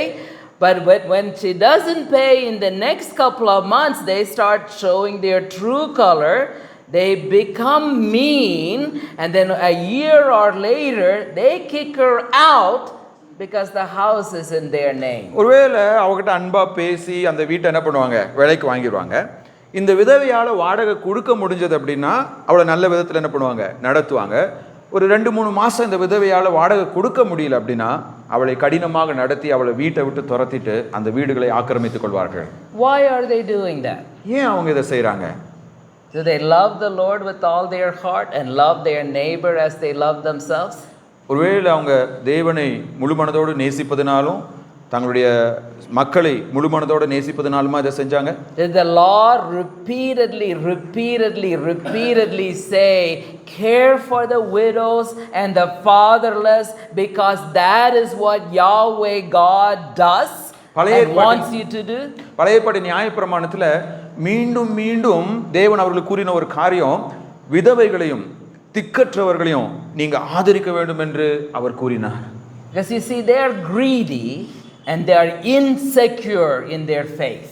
அவர்கள் இதை செய்ததுக்கு காரணம் என்னன்னா, முதலாவது அவர்கள் பொருளாசை உடையவர்களாக இருந்தாங்க, இரண்டாவது அவருடைய விசுவாசத்திலே அவர்கள் பலவீனராய் இருந்தார்கள். They have no love for their neighbors. அவர்கள் தங்களை சுற்றியுள்ள மனிதர்கள் மீது அன்பற்றவர்களாக இருந்தார்கள். So even though they look holy, they are morally corrupt, spiritually corrupt internally. ஒருவேளை வெளியில பார்க்கிறதுக்கு பரிசுத்தவான்கள் போல தோற்றம் அளித்தாலும் அவர்கள் உள்ளான இருதயத்திலே ஆவிக்குரிய பிரகாரமாக அசுத்தமானவர்களாய் இருந்தார்கள். They will have severe punishment, Jesus says. இயேசு கிறிஸ்து சொன்னாரு, அவர்களுடைய ஆக்கினை மிகவும் கொடுமையானதாக இருக்கும். Just as he finished telling this story, there comes a widow. இயேசு கிறிஸ்து இந்த விதவைகளை அவர்கள் சூறையாடுகிறார்கள் என்று சொல்லி முடிச்ச உடனே அங்க ஒரு ஏழை விதவை வருகிறாள். She lost her house to a Pharisee. இந்த ஏழை விதவை ஏதாவது ஒரு பரிசேயனுக்கு வீட்டை இழந்த ஒரு விதவையாக இருக்கலாம். All she has is 2 small coins for one more meal. இந்த ஏழை விதவனுடைய கரத்திலே 2 காசு தான் இருக்கு. அதை வச்சு தான் அடுத்த வேளை அவ சாப்பிடணுங்கிற ஒரு நிலைமை இருந்திருக்கலாம். And Jesus is watching her and she goes and puts the 2 little coins in the basket while everybody else is putting tons of gold in the basket. இப்ப இயேசு கிறிஸ்து தேவாலயத்தில் அந்த காணிக்கை பெட்டியின் பக்கத்துல அமர்ந்திருக்கும் போது செல்வந்தர்கள் எல்லாம் என்ன பண்றாங்க, வெள்ளி தங்கமும் இல்லையா அதிக பணத்தையும் கொண்டு வந்து காணிக்கை பெட்டியில கொட்டுறாங்க. ஆனால் இந்த ஏழை விதவையோ இந்த 2 காசை கொண்டு வந்து அந்த காணிக்கை பெட்டியிலே போடுகிறாள். Jesus says, truly I say to you, this widow gave more to the treasury than all the rich people because they gave out of their wealth. She gave everything she had to live on. இயேசு கிறிஸ்து அந்த 12ஆம் அதிகாரம் 43-44 கூறுவதை கவனித்து பாருங்க.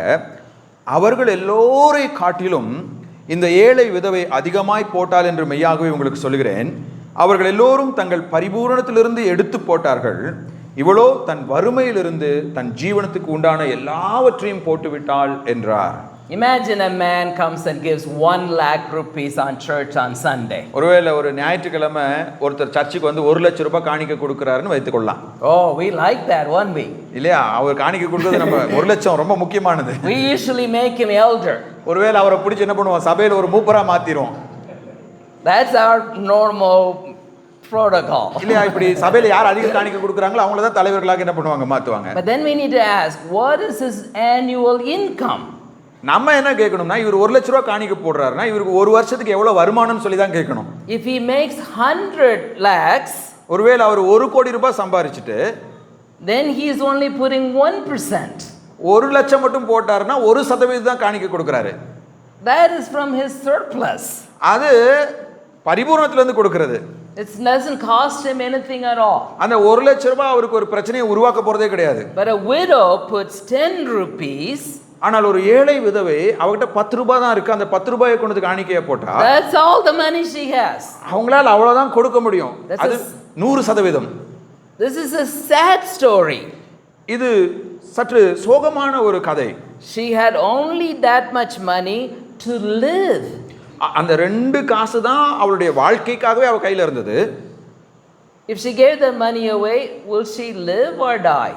ஒருவேளை அந்த காசை அவ போட்டுக்கிட்டானா அதுக்கப்புறம் அவளுக்கு என்ன இருக்கு, இல்லையா, அவளுடைய வாழ்க்கைக்கு என்ன இருக்கு? Will she live or die? அவ வாழ்வாளா சாக போறாளா? Now I'm not promoting suicide. ஒருவேளை நான் அவ தற்கொலை செய்து கொள்வாள் என்று தற்கொலையை குறித்து பேசவில்லை. Right? But in her mind, she has suffered enough. If she would hurry up and put the money in the offering plate, she would starve, she would die, she would have afterlife. ஒருவேளை இந்த ஏழை பெண்மணி என்ன நினைச்சிருக்கலாம் அப்படின்னா, நான் ரொம்ப கஷ்டப்பட்டுட்டேன், என்கிட்ட இந்த 2 காசு தான் இருக்கு, இந்த 2 காசையும் நான் போட்டுட்டேன் அப்படின்னா இதுக்கு மேல என்ன பண்ணலாம், பசியிலே செத்து போயிடலாம். Well, the teachers were morally corrupt and empty and hoarding wealth for themselves. This lady is morally rich, spiritually rich, and believes in resurrection, that she gives away everything she has so that she can resurrect. இங்க இதன் ஆழ்ந்த அர்த்தம் என்னவென்றால், அங்கே இருந்த வேதபாரர்களும் பரிசேயர்களும் யூத மத தலைவர்களும் மிகுந்த செல்வந்தர்களாக இருந்தார்கள். தங்களுடைய செல்வத்திலிருந்து ஒரு சிறு பகுதியை அவர்கள் கொடுத்தாலும் அவர்கள் ஆவிக்குரிய பிரகாரமாக அசுத்தமானவர்களாய் விசுவாசம் இல்லாதவர்களாய் இருந்தார்கள். ஆனால் இந்த பெண்மணியோ மிகவும் ஏழையாக இருந்த போதும் தனக்குள்ளது எல்லாவற்றையும் ஆண்டவரிடத்திலே கொடுத்தாள். எந்த நம்பிக்கையில கொடுத்தா, அவள் உயிர்த்தெழுதல் அடைவாள், மரித்தாலும் உயிர்த்தெழுவேன் என்ற நம்பிக்கையிலே தனக்குள்ள எல்லாவற்றையும் அவள் கொடுத்தாள். Remember earlier we talked about the Sadducees questioning resurrection. இதே அதிகாரத்தில் இதுக்கு முன்னாடி சதுசேயர்கள் உயிர்த்தெழுதல் இருக்கா இல்லையான்னு ஒரு கேள்வி எழுப்புறாங்க. This is an answer to that question. அந்த கேள்விக்கு இதுதான் பதில். They didn't believe in resurrection. சதுசேயர்கள் இல்லையா, மத தலைவர்கள் உயிர்த்தெழுதலை நம்பவில்லை. So they wanted wealth. ஆகையினால் அவங்களுக்கு இந்த உலகத்துல நிறைய பணம் தேவை, கொடுங்கன்னு சொல்லி பணத்தை வாங்கிட்டு இருந்தாங்க. She believed in resurrection, so she didn't want wealth. ஆனால் இவளோ உயிர்த்தெழுதலின் மீது நம்பிக்கை உடையவளாக இருந்தனால இவளுக்கு செல்வம் வேண்டாம், தனக்குள்ளது எல்லாவற்றையும் அவள் கொடுத்து கொண்டிருந்தாள். She wanted death and resurrection. மாறாக அவள் மரணத்தை உயிர்த்தெழுதலை தழுவ ஆசைப்பட்டாள். This is also a message for the disciples. இதுவும் சீஷர்களுக்கு ஒரு செய்தி தான். They have been afraid to die. அவர்களுக்கு மரணத்தை பார்த்து பயம். They didn't want to go to Jerusalem and be crucified with Jesus. இயேசு கிறிஸ்துவோடு எருசலேமில் வந்து மரிப்பதற்கு அவர்களுக்கு விருப்பமில்லை. They are also spiritually a bit corrupt. இந்த சீஷர்களும் கூட ஆவிக்குரிய பிரகாரமாக கரை படிந்தவர்களாக இருந்தார்கள். But remember, Jesus in all 3 predictions said, after 3 days I will resurrect. After 3 days I will resurrect. இதனால் தான் இயேசு கிறிஸ்து தன்னுடைய மரணத்தை குறித்து பேசி அந்த 3 இடங்களிலும் 3 நாளைக்கு பிறகு நான் உயிர்த்தெழுவேன், 3 நாளைக்கு பிறகு நான் உயிர்த்தெழுவேன் என்பதை வலியுறுத்தினார். The disciples should never be worried about suffering and death because they will resurrect. சீஷர்கள் ஒருபோதும் மரணத்தை குறித்தோ துன்பப்படுதலை குறித்தோ பயப்படக்கூடாது. ஏனென்றால் மரணம் முடிவல்ல, அது உயிர்த்தெழுதலினால் தொடரப்படும். That's our message. அதுதான் நம்முடைய செய்தி. Right? We should not be afraid of death either. நாமும் கூட மரணத்தை பார்த்து பயப்படக்கூடாது. Peter is telling this story and within a couple of years he died a martyr. இந்த இடத்திலே மார்க்குவின் மூலமாக இந்த செய்தியை கூறின பேதுரு அடுத்த சில வருடங்களிலே அவன் மரித்து போகிறான். He is no longer afraid. இப்பொழுது பேதுருவுக்கு மரணத்தை பார்த்து பயமில்லை. He fully understands that he needs to die and not hoard wealth and seek resurrection. பேதுரு நன்றாக அறிந்த ஒரு காரியம் என்னவென்றால், இந்த உலகத்தின் செல்வங்களை ஆஸ்திகளை திரட்டுவதல்ல வாழ்க்கை, மாறாக கடவுளுக்காக செல்வங்களை கொடுத்து அவருக்காக மரித்து உயிர்த்தெழவே நாம் அழைக்கப்பட்டிருக்கிறோம். Just as the Son of Man came to serve and give his life so that he may have resurrection, disciples are supposed to serve and give their lives for resurrection, and we Christians are supposed to serve, give our lives for the Lord so that we may resurrect with Jesus. இயேசு கிறிஸ்துவானவர் தேவகுமாரனானவர் தன்னுடைய ஜீவனை அநேகரை மீட்கும் பொருளாக கொடுக்க மரித்து உயிர்த்தெழுந்தது போல, சீடர்கள் அவருடைய சுவிசேஷத்திற்காக மரித்து உயிர்த்தெழுந்தது போல, நாமும் தேவனுடைய ராஜ்யத்திற்காக அவருடைய சுவிசேஷத்திற்காக மரித்து உயிர்த்தெழ அழைக்கப்பட்டவர்கள். Amen. ஆமென்.